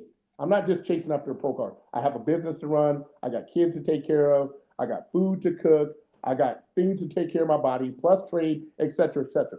That's the real side of this sport, not just somebody fucking working out. And that's all we see. All these videos I kept seeing, I think Eva Janine's was like in the water. And I'm like, what? I'm really confused of what I'm looking at. When you're looking at, and these girls were winning. And I'm like, I understand that not everybody has kids, but there has to be a other side of you that we have to know and love besides you being in the gym. And I just didn't see that. And so Raheem is saying it right, and I totally agree with them. They're not marketing themselves very well at all for them to make this bigger for them. You see Hadi Cooper, Derek now doing it. Andrew Jack, all the top guys are now doing it because they took it because Andrew Jack said, I see what Samson Dua's doing. And if you want to be even the people's champion, you got to let the people in the door to see who you are. And if they don't see who you are, they don't give a shit. Well, KLA, you about to say something? I just wanted to. I was trying to piggyback on what Raheem was saying. Like some of these women, they mostly focus on working out. I know people already said that, but you know, in my experience, because sometimes when you do ask them, like, what do you do outside of bodybuilding? And they sometimes they mostly say they mostly like, oh, I don't do nothing. I just, you know, like stay in bed or something like that, or if they're tired, or you know, they don't like do much, like to work out or prepare for a show, you know. And I mean, like, and I would say like Corey Everson. I know this is like what common to know, but you know, I think she like was like the one that promoted it, you know, not to a point where, you know, like Arnold or anything, but she stood out, you know, like just even seeing her like in a magazine, or you know, seeing her in some movies. You know, she wasn't the star, but she did stand out, I would say, for me, like a female bodybuilder, because a lot of times, you know, with me, like, you know, I would know like some of these women's names, and then it'll slip away because they just don't stand out to me like that. It ain't like a basketball player like Charles Barkley, Karl Malone, or you know, John Stockton, or you know, like I could name like a lot of NBA players than maybe a female bodybuilder a lot of times, or maybe it's the same. I think maybe I could name more NBA players, you know, but you know what, the female bodybuilders, they don't really like stand out like that, in my opinion. You know, a lot of these guys like George and, you know, Warrior 2000 or Art of Fever Z, they'll know it like that. But like if somebody that really don't like know the sport too well, they gonna be like, who? There's even bodybuilders don't even know other bodybuilders. Like they're not even familiar with especially the women. Like I'd be like, do you know this person? Like, no, I don't. You know, they just focus on themselves. So I think that could be a detrimental of it. And George, I'm surprised. Like, no, everybody was on your comment. Like when you posted the to this Tampa. to this live, and nobody ain't show up. Like I don't understand that. Kale, that's what I said. I said I came on here and I've actually been on here for an hour now because, you know, and I said, if you don't give a shit, why should I give a shit? It doesn't affect me as an IFBB pro. I'm a male. We getting paid. But you as a female, and they're getting rid of the Tampa Pro, so that's one show that me and Tina thought about doing. Me and Georgia talked about it. That's off the schedule now because we want to do it together. So now they don't have female bodybuilding. We're not going to do it. You know, we'll pick a different show. But again, at the end of the day, when you got 4 guys with 6 guys on here total today talking about you and you're not on the show, just saying, expressing even your frustration, like why isn't it? You know, I think the guy who actually posted it said he was going to contact Tim Gardner and ask Tim Gardner a question. Maybe he'll get an answer, maybe he won't. You know, but he said he was going to reach out to Tim and wonder why they weren't having the Tampa Pro, women in the Tampa Pro, because ever since I've been an amateur, they've had women.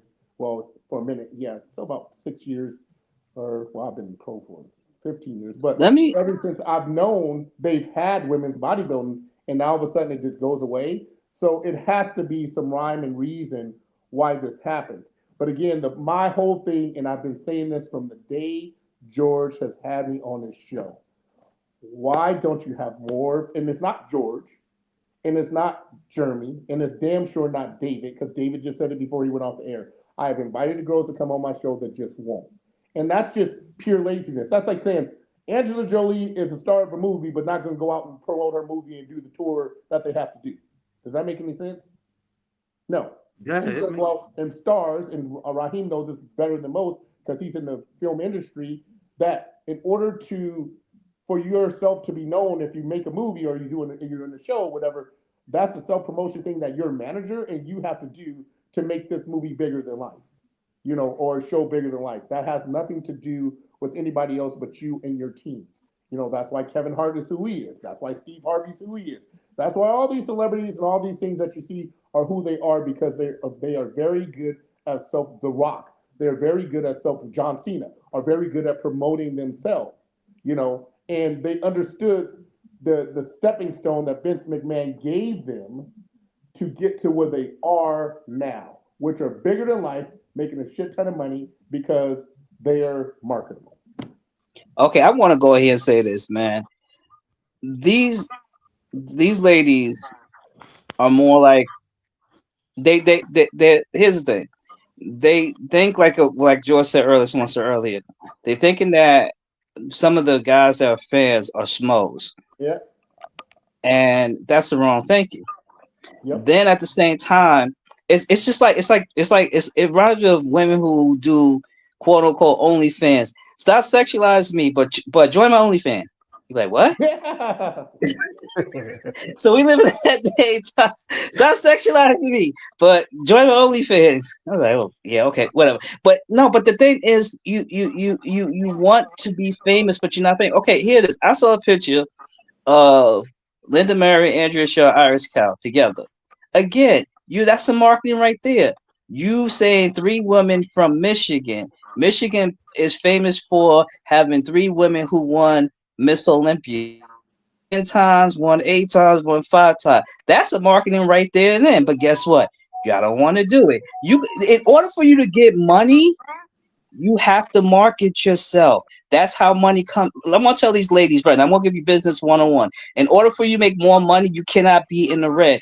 The reason why Tampa is closed down, you need to ask Jim. It's because it's in the red. R-E-D, ladies, R-E-D. That means they're not making profit. If I'm not making profit, I am not keeping the show running. Don't go with the WNBA. The WNBA is subsidized to the NBA. It has been in the red for 29 years.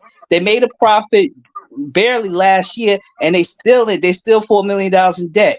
Okay, so you cannot put money over something that's not making a profit. This is where ignorance is bliss. I don't understand these athletes today. I don't give a damn if it's a male or female. You cannot be like, oh, I'm a woman, I'm a female bodybuilder, I'm a pro, and I should be making more money than I have. First of all, stop pocket watching. Stop worrying about what this other woman. See, this is also too. This is why they should shut it down. Why are you worrying about what whatever Miss Martin made $5,000 a year before, now went down to $3,000. Why you? First of all, Margie's is a moron for even letting her know. Oh, I made $5,000 a couple years ago, and she made $3,000. Shut the fuck up. This is the problem. Here's the thing, and Raheem, you're right. Who does that right now? Angela Reese does that to Caitlin Clark. Caitlin Clark is the biggest thing that and the best thing that ever happened to the WNBA. But women fucking hate women. So they're not going to help each other. I watch it in the gym every day. You got these amateur ass girls coming in thinking they're better than Tina. And I'm like, maybe you should be asking her question how she gets her ass so you can get an ass like that because none of you guys look like her. And I'm not saying you want the muscles and this, that, and other, but how just to get in shape. But women hate women. And the prime example was Angela Reese fucking hating on Caitlin Clark. It's like, if you have a person and both of them should be collaborating on something together, instead of Angela Reese can't even do a decent layup. You see how bad that layup was? She had to rebound her own layup. Just like over there. But again, you're hating on a person that's pumped so much life into the WNBA. Why? Because it's like my boys say, you eat, we all eat. So if she's filling the stands when your stands weren't full, I'm thanking her. I'm not hating on her. But guess what? She's getting the polar opposite. That's why she's suing her ass right now. That's why Caitlin Clark is suing Angela Reese right now. It's like, you're just an absolute idiot. You want to play she's suing her? But yeah, you want to play the villain, but because she's slandering her name and all this bullshit. And Caitlin Clark says, all I want to do is play basketball. I don't give a shit about all the drama and bullshit. All I want to do is play basketball. But again, this has started since they've been in college. Like, it's like nobody cares about you, Angela Reese. You say Angela Reese that they know about you because you're a drama queen. You say Caitlin Clark, guess what?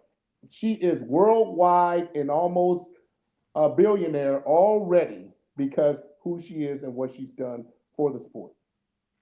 Bottom line. Well, that's the issue because it's mostly about as much about racing thing and whatever else and talent and all things combined. Like Larry Bird versus Magic Johnson, that was a big rivalry, and those two are the best of friends.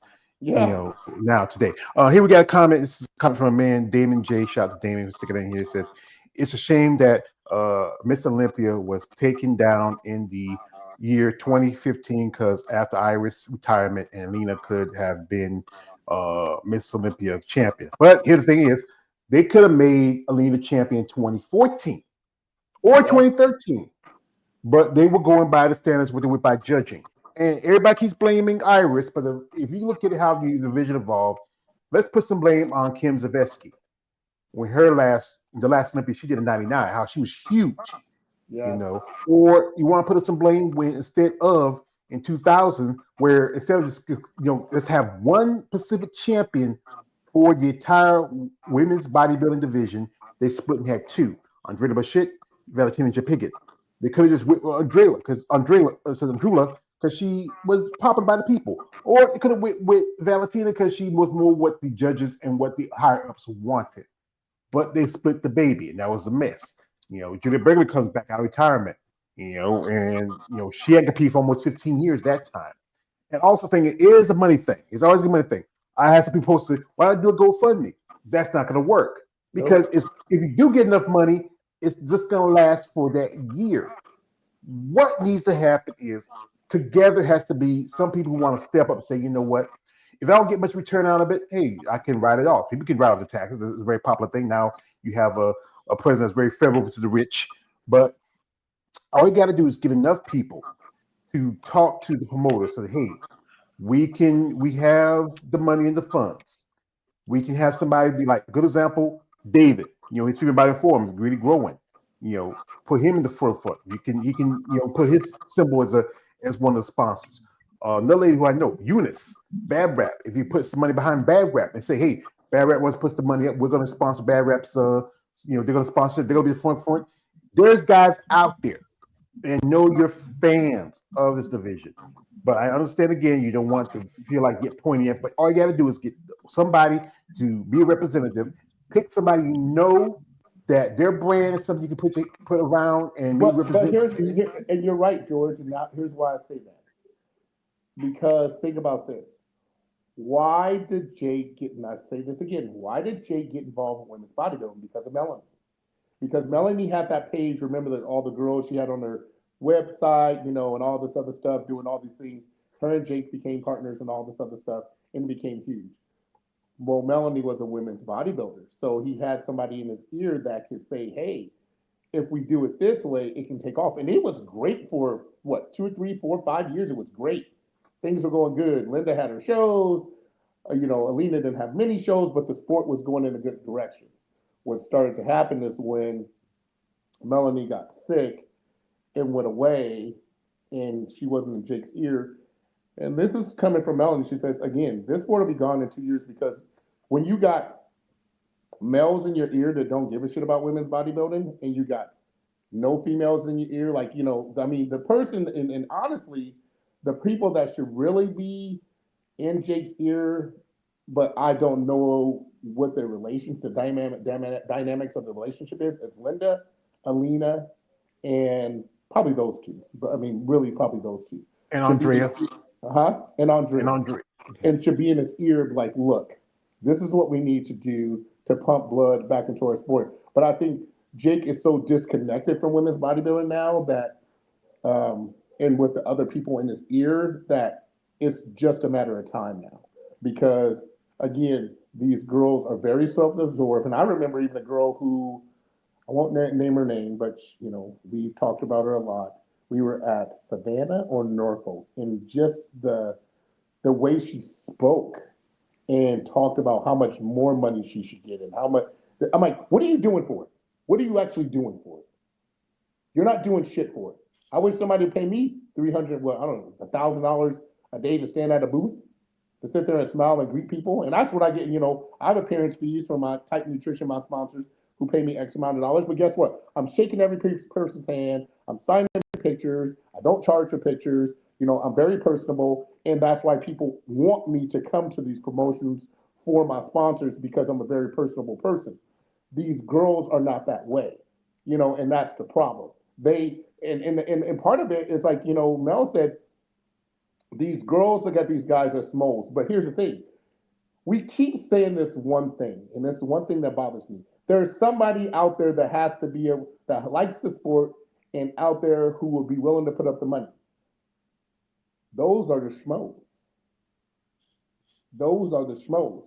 And because the attitude that these girls take as schmoes are just there for other things, that's why they're not stepping up and getting involved. And it's not necessarily about the sex all the time with these guys. No. It's not. Not one guy on here that I've seen come on your show. Give him a sec. He Has been about that Obama phone. No, it's my wife calling me smart ass, and it goes off. So I have to. She's probably pissed off because I've already declined 2 of her phone calls. She's asking me what I want to eat. But anyway, the way they look at the guys in the sport who are trying to support them as schmoes. That's what they look at. Versus like, maybe this guy can invest in me and invest in the sport, but that's not the way they look at things. That's not at all.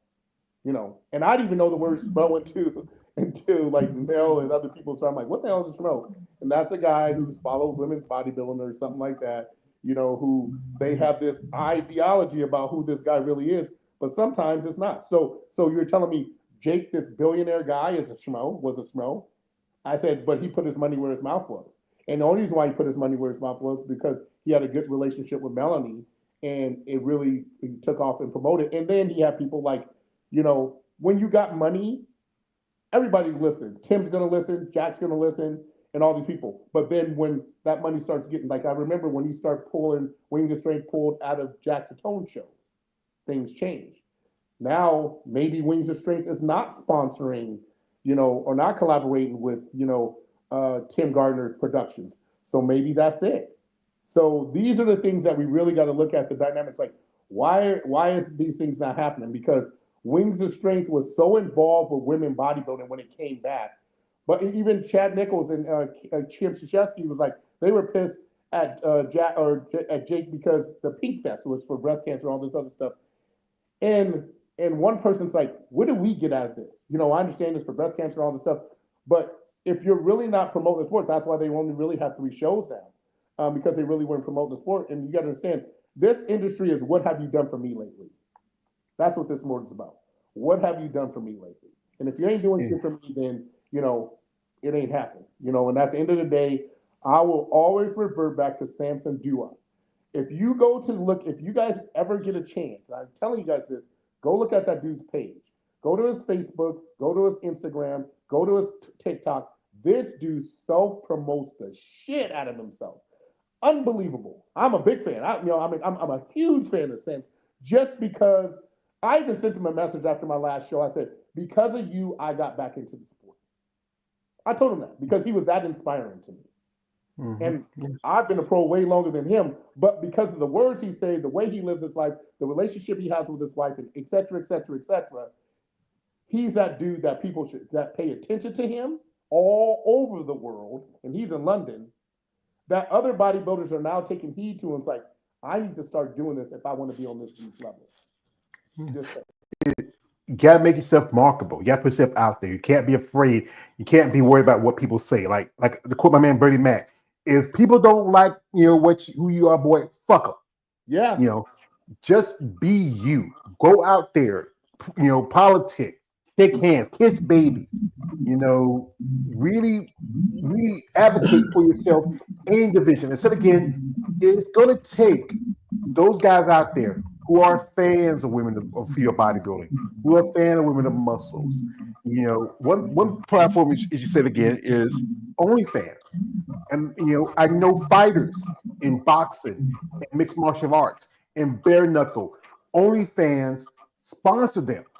Could OnlyFans get in? But probably with Tim Gardner, he's a very religious man. He's a very godly man. But the thing is, put your religion to the side and think about business.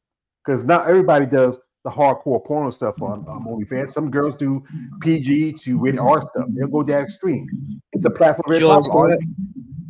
George, let me just jump in real quick, man. I apologize. Yeah.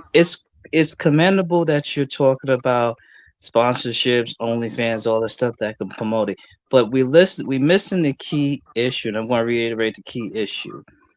The only way that the women's sports can grow is you have to have one of the competitors, regardless if she's Miss Olympia or not, to not be media shy, let people know about the sport. Because like I said, it's not people don't know about women's bodybuilding or they think they're a freak of nature. The problem is that these women don't have a personality. We don't know who they are. That's the key issue. What you're doing is you're throwing money at a wound. That's what you're doing. Again, OnlyFans, why should I sponsor women's bodybuilding? Nike, why should I sponsor women's bodybuilding? A schmo with common sense. Why should I sponsor women's bodybuilding? What I'm getting out of it? If I'm just getting cardboard females who goes, I like to thank everybody for this award, and then I'm leaving. You won't hear me back until 2026. I'm not making money off of her. And this is the key thing. They have to step up. Guess what, George? Guess who did that? And we're right back to where we started. Jake Woods. He threw money at it, and we're right back to where we started. Think about it. He threw a lot of money at women's bodybuilding these last 6-7 years. A lot. And we're talking about it not being non-existent in 2 years. Why is that? Because of the exact things that Raheem says. It's not about sponsorship. It's not about money. It's about these women being more proactive and saving their own ass in their own sport. And they haven't done it. And that's what they need to do. I say they need to step up, because what's the point of me talking about your sport, doing the interviews, stuff like that, if you're not willing to I just talked to a young lady today. She did a show, was a pro qualifier. She didn't win. They're talking about her press physique. I reached out, hey, you ever want to do an interview? You're welcome. You're welcome. Guest. She says, well, she's not competing this year because she only did the one show. So She might think about. But the thing is, it's not about if you compete or not. It's about getting you on, hearing your story. You can't be afraid. I get the one says, I'm kind of shot. That's the thing is, you got to get out of that. You got to break from that. I just interviewed a young lady who's does OCB, very personal young lady, but it's OCB is not as well known as the IFB or NPC. Nikki Ricks, who just got a pro card. We talk. She has a great energy about it. She's a mom. She used to fight in kickboxing. She's dealing with celiac immune disease and still competes in bodybuilding. These are stories that people would like to know about you. I think one person that kind of does some stuff is Teresa Vosick. Every now she pops up and down and do some of that. yeah, Sherry Piami saw she did a little thing for a local news station. I think they need to really open their own doors and be their own advocate. I like to be advocate, but the fact is, you don't want to listen to me. I've seen you post stuff on it, but you know what? I tell you, hey, the link. I'll leave the link in the description. You can check it out. I'll leave a post in my stories. Now, some I'm saying if you're busy like that, but here's the thing. Where I'm having it. You can take just an hour, half hour out of your day and just say, you know what, let me do this for a little bit. I can just go work out later. I got time. It's not like, if you got a job, you got kids, I understand you're busy. But sometimes, hey, ask a friend or your mom to watch the kids for a bit. Do those little things that help out for you. We're out here advocating for you, but you don't advocate for yourself. I understand what Raheem's saying, but at the same time, as a fan, I like to see more done. And yes, money does help. If, like I said again, if you can get OnlyFans or whatever to get involved with it, but the thing is that it's one thing. Reason why Angela Yo is not as likable as to say because she does OnlyFans. Some say Lil Montez to be the next figure champion at the Olympia, but she doesn't. But it's just a way to make money because George, these ladies don't make money as much. Wait a second, brother. I got a comment here. It says Damon J says Michaela Aycock to me gets the Bev Francis treatment is because of her look. Yeah, I would say that. What about to say? But here's the thing, George. We have to stop making excuses for this girl. I did an interview with you last year in front of my house while my son was playing outside. And I don't have to do this shit. I do this shit because I love you. I do this shit because I love my women's sport. No, seriously, real talk. I love the guys that are on this show because they're speaking the truth. There's very real and there's real conversations here. But we can, like you said, every week we can talk about this as much as we want. But it comes to a fact where some of these girls are like, man, I did this interview with George. I mean, he's a great guy because I'm sure some of these girls talk, whatever case may be. That's why when Tina's on here, people like her because she's not going to bite her tongue. She's going to say what she wants to say. And if you like it, you like it. If you don't, kiss her ass. That's the way she looks at it. But she's very authentic and transparent in what she says. I understand there's a fear within our bodybuilding community because everybody's is so many people are not willing to speak because they're willing to get blackballed. But if you're about to lose your sport anyway, who gives a shit? Because I'd rather speak my mind. And I said, I honestly have thought about this when I'm done with this sport, and that's when Tina's done with this sport. I want to write a book about this sport because I've seen so much shit over the years, and not dogging anybody, but just over the years that I've seen that just doesn't make sense compared to the other sports that I played as a professional. It's just crazy to me, So it's one of those things where it's not necessarily dogging out the sport because I've made a lot of money in this sport. I've done well in this sport. I love this sport. I would still wouldn't be doing it. But like I told my business partner the other day, I said, this will be my last year. I'm telling people that this will be my last year. I'm tired. I don't believe, I know as a master, I have to pay to play if I don't do open, which I still can, but I'm not trying to chase after these young cats because I'm 51 years old. So it's at a time where I'm like, and I'm at peace with it. I'm at peace where I can retire and walk away and knowing that I walked away on my own terms and just didn't walk away because I was pissed off because I am not going to give Tim Gardner. I am not going to give Gary Udick. I am not going to give any of these guys, because I can go to masterclass and fucking kick ass all day long, but I'm not paying to play because I don't want to be treated any different. If I'm paying you $275 for a pro card as a open, and you're paying, and I'm paying, and there's one pro card, so I only need one, but then I get treated as a master competitor and have to pay to play. What am I doing? What am I doing? Makes no sense whatsoever. So why should I do that? So that's why, and you got, and people understand, they give all these pro cards away in open class and master class now, and have all these shows because you don't think Tim Gardner's making money off the master class. You don't think Gary Udick's making money off the master class.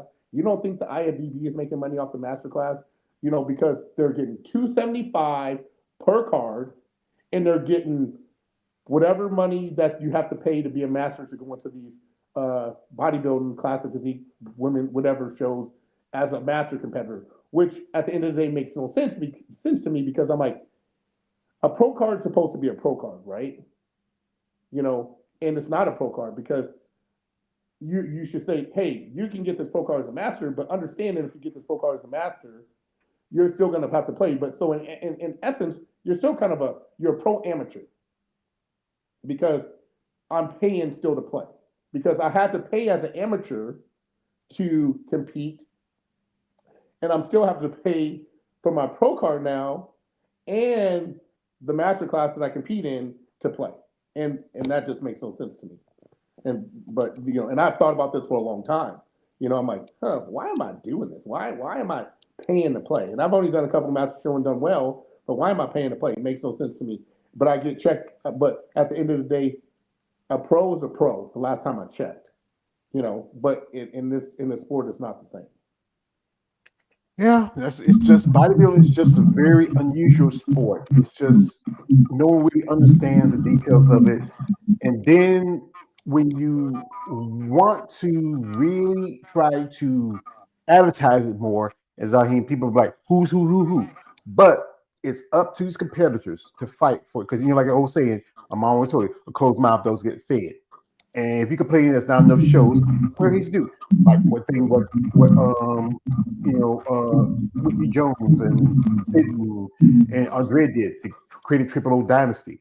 If I see something like that, they pick a few promoters up this year. They've lost one because Natalia is now she was doing the show in Brazil.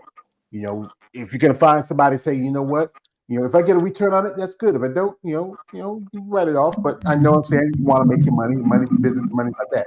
But if you get enough people to get behind this and say, you know what, we see what Jake's going at. We can't rely on him too much.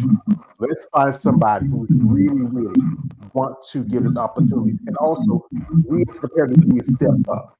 We need to go on to these, like, it's not just not me. You can go on the Vitamin Channel.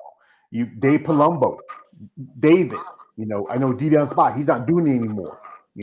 Or I know people do their own podcasts, like Sheena Olick. She has her own. She's interviewing a lady.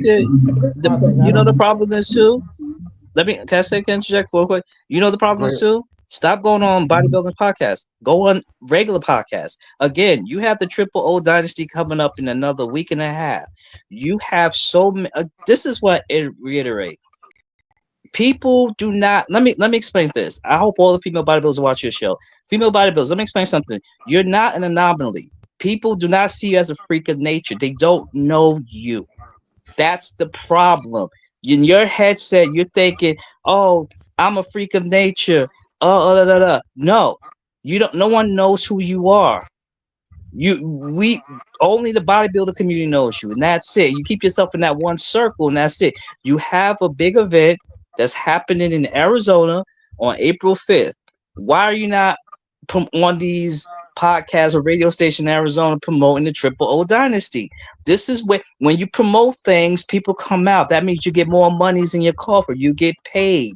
If you don't say nothing, then Triple O was going to lose more sponsors and more sponsors and more sponsors because there's not going to be a lot of people coming out. You don't want the regulars. You want new heads. That's how it works in this business. And let me just say one more thing too. We always hear the story about, oh, bodybuilding is such a poor sport, so I have to do OnlyFans to be to pick up extra cash. Let me explain something. You said you're an athlete. There are other athletes. The minor leagues don't get paid barely shit. They're not doing OnlyFans. The G League ain't getting that much pay. They're not doing OnlyFans. NXT, Triple H is they barely get paid NXT until they don't get paid until they get called up to the roster. That's where the big money is at. They don't get paid, but you don't hear them saying, "I doing OnlyFans." The reason why certain ladies that you say their names are doing OnlyFans, they won't be Miss Olympia, it's because of that. That is out there. It's in the ether. You can't be Miss Olympia and then you butt ass naked on OnlyFans. You know what I'm saying? They're gonna be like, that's you're not represent. That's not how you mark and represent this championship. So yeah, the best thing to do is just to cut it off. If you are a baker, that's money. So you got income right there. If you got all this stuff, then you could do it. But come on with this BS. I'm hearing so many of it. Oh, I have to do OnlyFans just to supplement this in the income because it's hard out here being a bodybuilder. But you never try anything else. You know, you try to tell me there's no other skill set you have that you could say I can make extra money and do that. Come on. Like I said, if you're an athlete, again, the minor leagues, they don't pay them shit until they get called up into the MLB. And they're not doing stuff like that. So let's just cut the BS. If you're an athlete, be an athlete. That's what I'm saying. And Raheem, I agree with you 100%. I live with a woman who just works a 13-hour day and a 12-hour day, and she works a shit ton at our bar. And she still can get her training in, and she makes a shit ton of money. Don't get me wrong, she makes a shit ton of money, but it's called a job, a job. And a lot of these girls are not willing to do that. They got the hands out. We talked about Helena and a whole bunch of other people got the hands out, with insurance and all this other stuff, and not dissing anybody. It's called a job. I said, and I can say that because Tina gets her ass up. She has off Monday and Tuesday. One of those, today is her cleaning day. We have this big ass house that she'll clean all day long. She's like, fuck, I'm already behind. We went to the parade. Still got to clean. The daughter's on spring break, so she got to take her on the shopping spree, all this stuff, but she'll come home and clean. It's called life. And it's like Red Run said, you take shortcuts, you get cut short. And a lot of these girls are getting cut short because, like you said, you can't be marketable. And that was kind of the knock on Kai Green for a long time because he did something where he was fucking a grapefruit on the video and stuff like that. And so, that was one of the knocks. They said, we can't make him Mr. Olympia. As much as these fans, and he has this great personality, and I don't even know when it was, we can't have a guy like that representing our sport, like at the top of the mountain representing our sport. So, Raheem, you're absolutely right. And I wouldn't be able to say this if I didn't live with somebody who does it every day. They get up Wednesday through Sunday, go to work, run our business, come back, train in the morning, got a 4-year-old, got an 11-year-old, go to practice, go to games, and all this other stuff that we have to do as a family and make it work. So make it work. But the problem is what we said when I said at the beginning of this conversation, when I start seeing a lot of these girls, and I won't name names, a lot of them are just lazy. And it's not the lazy side of them working out, it's the lazy side of the life side, the life side of the things where having a real job, and doing all the things that you need to do besides the fans only pays to make money. So I agree with you 120% because if I didn't live with somebody who did that, I wouldn't be able to say shit. But her biceps just reached out to Tina. It's like, hey, I'm in town, in Kansas City, you want to get together and shoot. Tina's like, bet. $350 an hour, bet, do it. But if you ever looked at one of Tina's pictures, she's not wearing no nasty shit. Her biceps offer $10,000 for all exclusive 1-week deal. All things go. And Tina's like, until I see the contract and know what is entailed, I'm good. She's been talking to Steven Spielberg, Johnny Depp, what's the guy from Iron? All these guys. And the one thing they'll tell you about Tina is that she's not impressed by them because she doesn't really know them. And that's the one thing Steven Spielberg told Tina 2 weeks ago when she was like, who are you talking to? And she's like, I'm talking to Steven Spielberg, showing me a fucking picture. I'm like, what the fuck? He's like, you shouldn't be behind the bar. You should be in front of on the big screen. And Tina says, I am not willing to sacrifice my family for stardom. And that's what and that he gained more respect for her saying that than anything. And that's what a lot of these girls don't do. They rather chase the paper for the short term than look at the long term outcome of things. And that's just the bottom line. Yeah, if I could do this, I would love to be somebody who documents someone like you or Tina's their life as being a couple who are bodybuilders. Follow someone like Andrea Shaw or Angela Yo, Michaela Aycock. Just a while back, Rashawn Baldwell, her two babies, Luke and Lotus, just had a birthday at 5 years old. And they need someone like that to do that chronicle to show that hey, these are these people. They compete in the sport. They're maybe not as known, but hey, they have lives just like you. They're mothers, they're wives, they're business women, they're athletes, they're folks that are goal. Do something from in the gym to the office to at the shows. It's just someone you take that chance. I know they got interviewed a while back, and we used to be cool. Teacher Tiger Street Thomas, she talked about her story, and she's a grandma and how she got in and the steroid use, and she traveled. And when she last competed was back in I think 2017. That was like at the Muscle Fest. That was the last competition, and it's a great documentary. I hope maybe someday it got some rewards here and there. She has a great story, and that's what some people need to learn. And again, yes. Then Irene Ayers, didn't she do something like that as well, huh? Yeah, she's too big for this world. Irene Anderson. Yeah. That is, if just need people who needs to step up and say, you know what, let me try this, something different.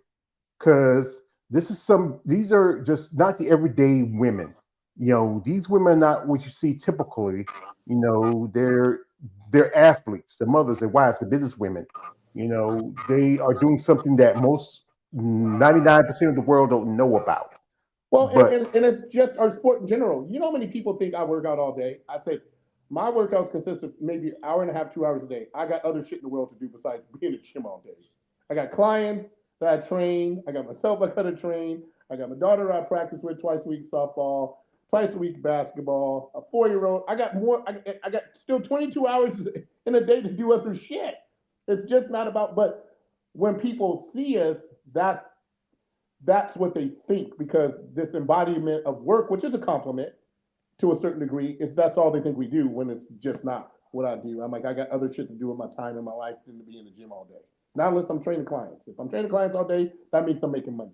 But if I ain't training clients and I'm not working out and I'm not making money, then I have other shit to do. Yeah. I want to say this. Again, this sport is a stepping stone. It's not meant for you to be there forever. It's meant for you to learn and everything. Absolutely. Also, it's a stepping stone for wherever you want to go into. You don't always have to be a bodybuilder. You have to be a judge. When you go to the Olympias, there's so many stars there. Like you said, Shaq showed up. All of them showed up. This is an opportunity for competitors to network. I'm not saying and there probably are some competitors that are networking their ass off there. They're networking. You have to use those expos to network. If you taking a picture with Shaquille O'Neal and you're an aspiring actor, you're a bodybuilder, you go, hey Shaq, or Shaq is president of Reebok. Oh Shaq, I got this great idea. Or again, you look for sponsorship. This is where the female bodybuilders should go. If Shaq is a fan of female bodybuilding or bodybuilding in general, and you are Andrea Shaw taking a picture with Shaq, do you know he's the president of Reebok? Yeah. Hey, here's an idea. 5-time Miss Olympia, Shaq. How about making a shoe for me? Can we collaborate? No doubt we could collaborate. You don't know. This is where you should do that. Now she has her own shoes by Reebok because Shaq is a. Raheem, you know why that works? Because what I remember reading articles, Shaq said the one biggest mistake he ever made in not investing in this was Starbucks. And he goes, because he didn't think black people drink coffee. He says that's the one investment he wished he would have made. Shaq has his hands in everything now. And so you don't think for 1 second if Andrea Shaw came up to him like, hey, I work out, let's do the sneaker, whether it's a Walmart or whatever the case may be, he wouldn't want to do it, because Shaq is a business guy who wants to keep making money. So, and especially if he is a fan of the sport and have seen her compete, why wouldn't he? But again, it takes somebody like her or most of these people who don't have managers or agents Here's a prime example. My son last week, we just signed with an agent, Devon Sports Management, because he's in college. He's in college with an agent because at the end of the day, the deal, the agent's the bad guy. So if like part of the problem is a lot of these athletes just don't have agents to speak for them because they can't speak for themselves. And I'm not bragging on anything by that, but I'm just saying the way I've understood the world of NIL deals, they have high school kids making money now who have agents and negotiating deals for high school kids. Juju Watt, the girl from USC, was making $500,000 playing high school basketball, and she's making more than that now. When I talked to this agent in particular, he was like, "Look, Memphis has this much money, Coastal College has this much money. We'll see what Hawaii has to offer, but if they don't offer this, and you want to make money because you just got engaged yesterday, then this is what we need to do." So at the end of the day, you have to have either have a great mouthpiece or a mouthpiece that can speak for you in order for you to get fed. Mm-hmm. Well, congratulations on Cody on his congratulations on getting engaged. We'll probably be a granddaddy. No, it's gonna be a long engagement. Damn that. Yeah. That's be smart, young man. Just saw this ex basketball player. His ex-wife sued him, and she took back everything as a what's the what's the face? Yvonne Shumpert, you talking about? Yeah. She get it. You taking everything. You taking everything. Hey, and then I just watched what was it? Tom Brady. Giselle didn't get shit because you know what he did? He put all his money into trust and estates so that she couldn't touch any of his money. As much money as she had, he put his money into trust and estates so that at the end, she knew that at the bottom line, at the end of the end, the NFL team he just invested in. So she really couldn't touch any of his money. Not like she needed to, but there's some smart ass guys out there who understand. Like Tiger Woods, I forgot him and his wife with their son and all this other stuff. There's loopholes to everything, and so some people are smart and some people not. But at the end of the day, when we come back to this whole evolution of this women's deal, these girls are just. I don't know who they have talking to them. I don't know who they have giving them advice. Like I said, I know Tina has been. I've seen it. I've seen the contracts. I've seen the offers, and it's just one of those things where she, like Raheem says, she is not willing to demean herself for a quick buck. And not, and some girls are. Some girls just don't have no shame, and so they're willing to do it. But at the end of the day, that'll never get you the Andrea Shaw. I've watched. I've seen I know there's shit out there, Linda and Chris and Bon Giovanni and people who do it, but it's in a tasteful manner, and there's not a fans only because they didn't have fans only back then. It's in a tasteful manner that they're doing stuff, or be an Iris and go overseas in Europe where nobody can see that shit. with things online now, it don't take long to drop a tape, somebody find it, it'll eventually pop up. It's just it's once it's out there, it's out there. It's very easy to get those stuff. That's why I'm saying, once it's out there, it's out there. You can't be like, oh well, now actually no, they could be like, I was in distress, like that police officer who was in that small little town, I forgot where it was at, when she was having sex with all the police officers, and she was like, oh, I was in distress and everything, She got the money, so some of them can use that. But yeah. Well, remember the girl in Colorado? She was doing porn, and she's like, I wasn't making enough money as a police officer, and her husband even knew about it. She goes, so to pay our mortgage because we're about to lose our house, she lost her job. But I'm like, at the end of the day, if it's not, clearly you have to have a relationship like that, but she lost her job of almost 30 years because it came out that she was doing porn. But she's like, hey, this is not paying the bills, but again, at the end of the day, it's like, you're like Raheem says, what is your moral code? What is your moral code of what you stand for? Do you do the porn and you got kids and all this other shit too? So, and like you said, once it's out there, it's out there.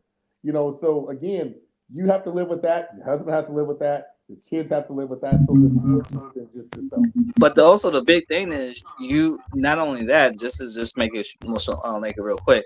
Not only that, but you're competing for Olympia, knowing that it's out there, and the judges know, hey, you did this. And why would we crown you Miss Olympia, knowing there's a content out there that anybody can get their hands on, seeing what you're doing? This is where the double standard is. This is where the craziness is. It's like you did it, you did the content, but you're willing to go compete and represent and win the Olympia. How does that work? I told George when the video, and I just told him about the story the other day. I said, Lisa Cross, is that her name? Yeah. And she were at World Championships, and she got on an elevator. It was the most awkward thing in the world because George, I seen the video and I seen her sitting there. I'm like, this is, and I'm like, this is just weird. You know, to watch you in the gym getting banged in the rump and all this other stuff, to sit on the elevator with you, and then also see you on stage. So the only thing I can see you when you're on stage is you get fucked by this guy in the gym. So you're like,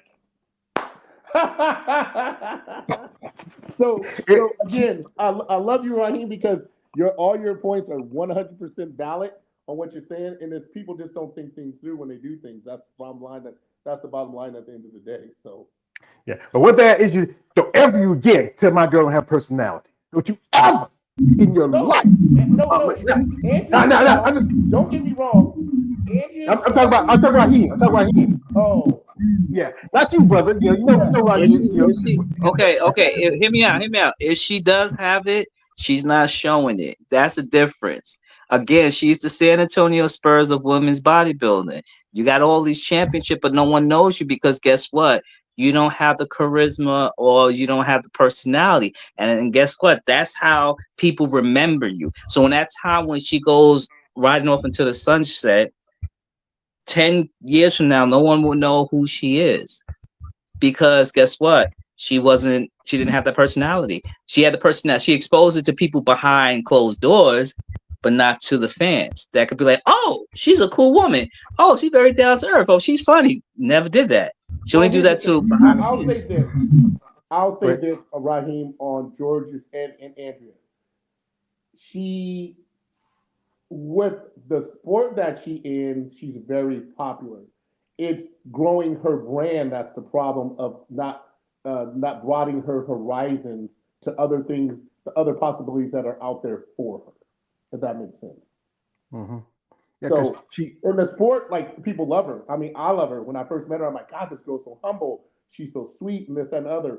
But if you're not in the sport or know nothing about the sport, which Raheem is saying, she hasn't broadened her horizons. Like I said yesterday, I watched a thing on her talking about exfoliating her skin, how she keeps her skin so nice, things that other things.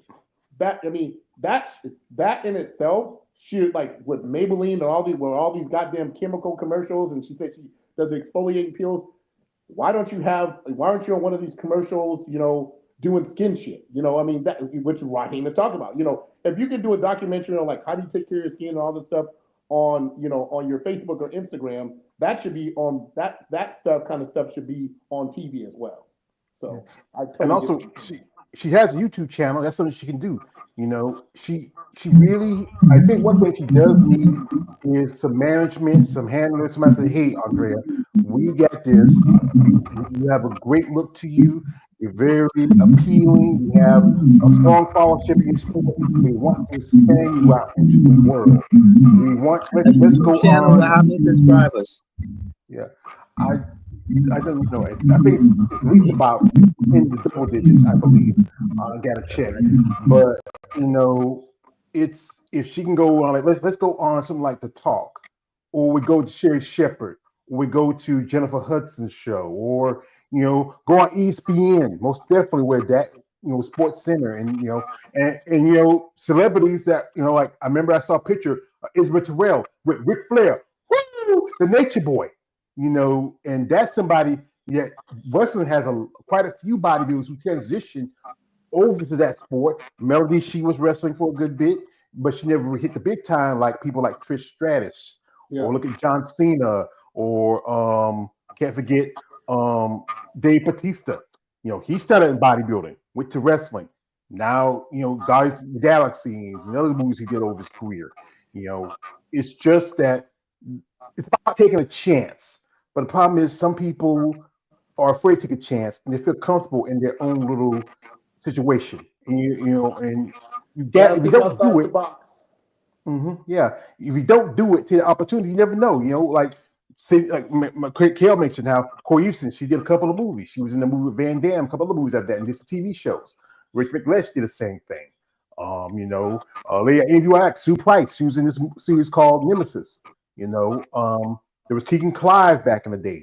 We talked about it before. There's a lot of ladies who took that opportunity.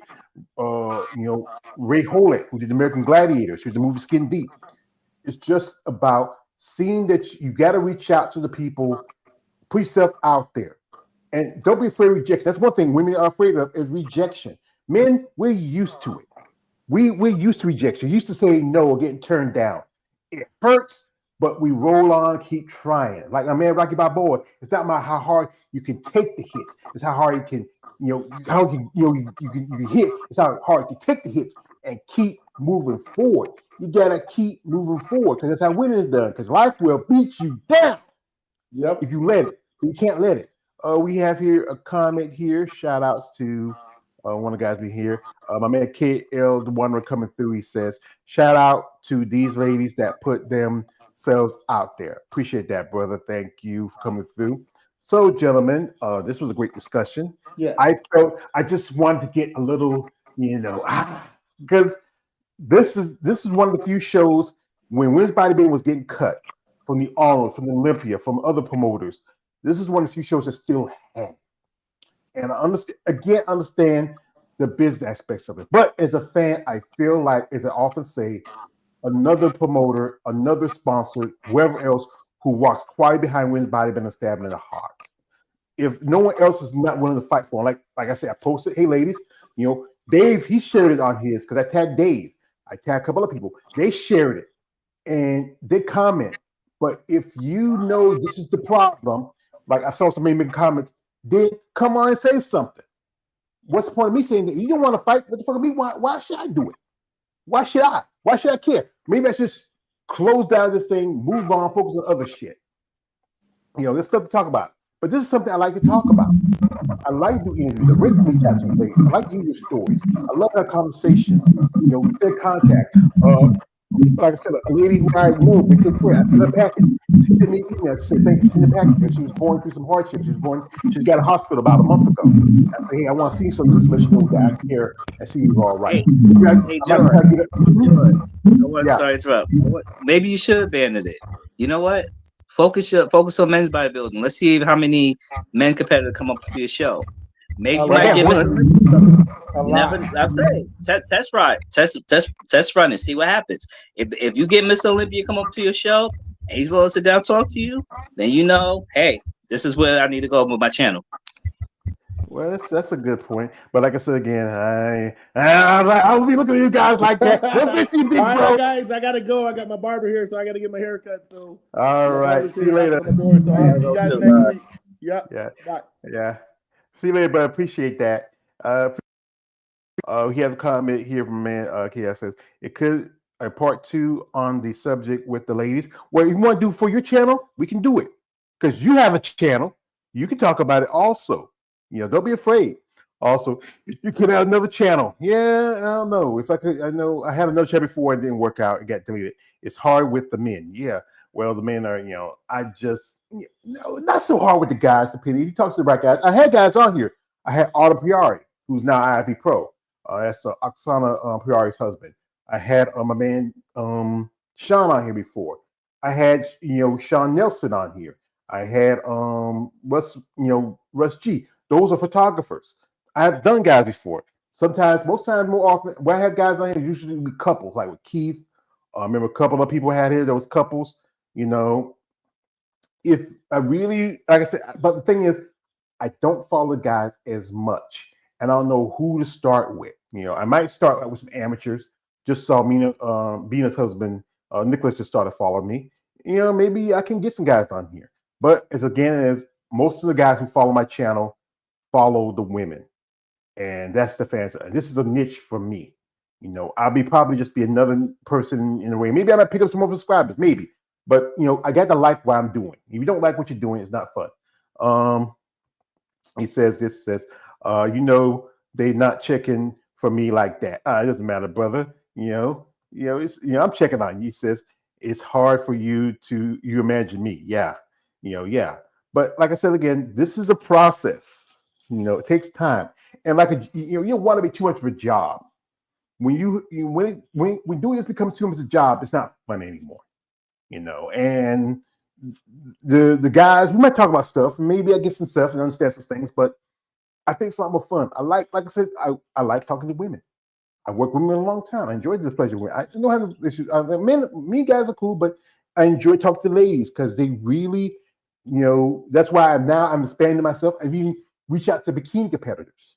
It's harder to get them compared to the women's physique, bodybuilders, even figure, because they're more of like a high level, whatever. But most of the ladies who I have talked to are more mature. I think the youngest bikini competitor I had was maybe Brooke, but she's an amateur. The youngest pro I have is probably China Melton. And most ladies who do bikini that I've interviewed mostly like masters competitors because those women are more open to talk about themselves. And they use their attention, like Meek Chilcutt, Michelle Fletcher, Kia interviewed her, Miss Shantae Turner, quite a few, Breon Hills, those ladies really are open to talking about their stories compared to maybe the girls who are much younger. Girls, if I'm not anybody, they don't follow my channel, but the ones who do, and the ones who support my content or who see my content, who talk about it, I appreciate their support. That's why I do this for them. If I could do something else, that really interests me, yeah, I do it. But this is about them and their sport, and that's why I do this. But I understand y'all don't worry about. But here's the thing: is stop being cowards. Fight. Fight for your sport. Talk to people. Put yourself out there. Just don't use OnlyFans as a platform. There's other platforms. Do Twitch. Do video gaming as a bodybuilder. Do something that really gets people to say, "Hey, who's that?" And then they follow your social media. Say, "Oh, that's what she's doing. Let me check it out." Go to the shows if you can. Interact. Have a booth where like they only do this at the Olympia most of the time, where the winners have a booth. I remember one lady, Yvonne said when she did her time, she didn't bring some stuff to like little stuff like souvenirs and stuff. So, she give out to people, the fans. Do those things. Reach out to the supporters. And also, if guys are smos, yes, they're smos, but they're the ones who do take the time off, who do follow you, who do support your stuff. If you do OnlyFans her biceps, they're the ones who are paying for that time. But appreciate those people. Yes, you're going to have a few weirdos who'll be extreme, but the ones who are not, the ones who are decent guys like myself, KL, David, or even my man Jeremy, who are really fans of the women of female bodybuilding, women of muscle.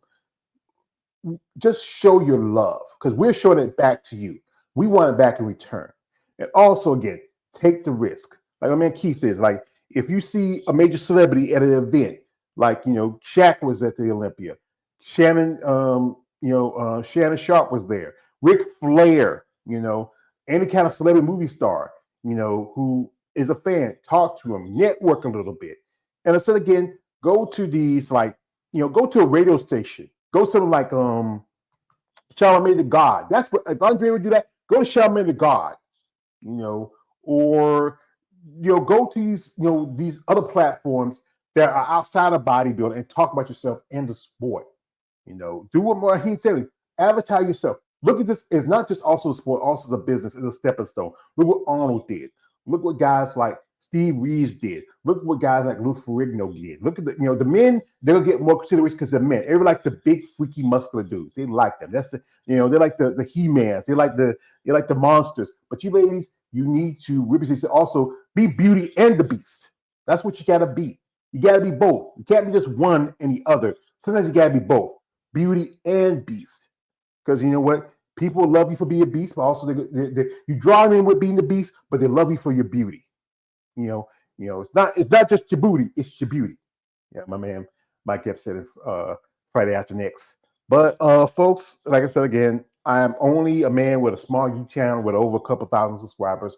Some of you ladies have a lot more than I do. You have more people following you on IG, Instagram. Reach out to those people. Talk to friends and neighbors. When you about to have a show, go to your local TV station and say, hey, I'm about to be this show. I want to do an interview and talk about it, what I'm doing, what my division is, yeah. Do what Sherry did. When she did that session with this local news station. Natalia Green has done it. Just put yourself out there. Don't be afraid of getting turned down. That's the thing is, men, we're used to it. We're used to saying no. But when we get that one yes, that motivates us. Sometimes you're going to get a bunch of no's, but you get that one yes says yes. You might want to do something with you. You might want to put you on a show for a minute and our segment. If it's more than 5 or 6 minutes, 5 or 6 minutes is all you need. Talk about yourself. Talk about your sport. Share your story. Maybe there's a young girl out there who's thinking about, who's been a fan of bodybuilding, but doesn't kind of shy about it because you feel how her friends or family, society look at it because it is something like this because it's such a weird and different sport. It's a fringe sport. But you might encourage that young lady or that young man who might be wanting to get into this because see somebody like you. They've been a fan of you for a long time. Undercut the fans. Cut them out. And again, the fans come out. Like I said, I would love to go to a show, but right now I'm thinking about moving in another direction because the fact is, I talk about my car, talk to the guy, get tired of talking to something. Just might as well just go ahead and just save money and get myself another car if I can. If I can get it fixed, good. If not, I'll put that money towards something else. I remember when I saved the money, I could have probably did it back a couple of years back ago, but I didn't because I wanted the opportunity to go to a bodybuilding show, my first one in my life, and see some of these people. I got to meet Lena Popa. I saw, Linda Murray, saw Jake Wood. One point, I always regret. I should have went over and say hello to Elizabeth Terrell when she sat in front of me. She was like maybe a couple of seats in front of me, but I didn't want to bother her because it was my first time. I didn't want to be a creep or anything like that. But that's why I need to break out of myself, out of my own shell, and approach these people and say, "Hey, my name is George. I have a small YouTube channel. I talk about women bodybuilding and other stuff. If you ever want to be a guest, I reach out to you. And ladies, don't be afraid. I know it's I'm shy. Some of you ladies are on a stage, nearly butt naked. You're not that shy. Take the opportunity, what you get. You have a platform. You have a look. You have whatever you can use. Use those as tools. You don't have to do OnlyFans or the other big meat websites. You can find something. You can just, like I said again, sit and do gaming, talk about yourself, and go on Twitch, go on something, do a podcast, do a live stream, do whatever you need to do to advertise yourself as a person, as an athlete, and as a brand. It takes work, and you're willing to work for it, you can get everything out of life out of it. But you're not, you don't get shit. So don't be complaining. And don't be looking for someone, hey, what you gonna do for me? No, I'm not gonna do for you. You can't do for yourself. Like this is the quote. This is not from the Bible. It's from Benjamin Franklin. God help those that help themselves. You gotta help yourself. So anyway, folks, I'm going to say thank you. Good night. I appreciate my brothers coming through. My man KL the Wanderer, my brother Big Keith Williams, my man Jeremy from the Film Physique fan, aka also the Art of Female Muscle. My man David Bryant for Female Bodybuilding Forum. My man Raheem Hamilton. He's on here. The brothers preach the truth, but sometimes he pisses me off. Talk my girl don't have no personality. But folks, I'm gonna lead off with somebody who, if you remember, she was the last woman to win at Tampa in 2024. That is the lovely, beautiful Miss Christina Mendoza. I mean, great physique, great presentation. I think it was the best look for her. I don't know what she's going to do this year with the number of shows. She might go back to Chicago where she won her first qualification back in 2023. She couldn't do that year because she got sick, whatever happened. She might try to do Atlanta. There's some shows out there, but the numbers are few and far between. But if there could be somebody who could step up, like I said, we got another 3 or 4 months till the Tampa Bay Pro. Get a sponsor, someone who's solid, who really even somebody that I think Tim Gardner will respect and really be happy to work with. Approach him with a plan. Make sure it's lucrative and make sure it'll last for the next year. And if you feel like you're not making money out of it, okay, pull out. But do it because you want to see this division survive. Reach out to the battle up people, and see if you can help women's bodybuilding there. Support somebody who might have a foot in the sport. You have the money in your funds, but you just don't feel like you want to put yourself out there. Hey, get somebody, just pick somebody who has that foot in the sport, who has that name that you can put the money behind, and understand, hey, you might not get what you get back out of it, but you're trying to save a sport. Sometimes it's good to be charitable now. I don't say the business side, but sometimes charity doesn't hurt. It doesn't hurt. So, folks, I appreciate you coming through. Shout out to my brothers that were here. Thank you for your time. Thank you for your support. St. Patty's Day don't mean shit to me, but I know it means shit to some other people. And I hope you enjoy your rest of your weekend. This is your man, always George Page. aka the Emperor of Female Body Talk. Like, don't like, subscribe. I'm out. Have a good afternoon, good night, and good evening.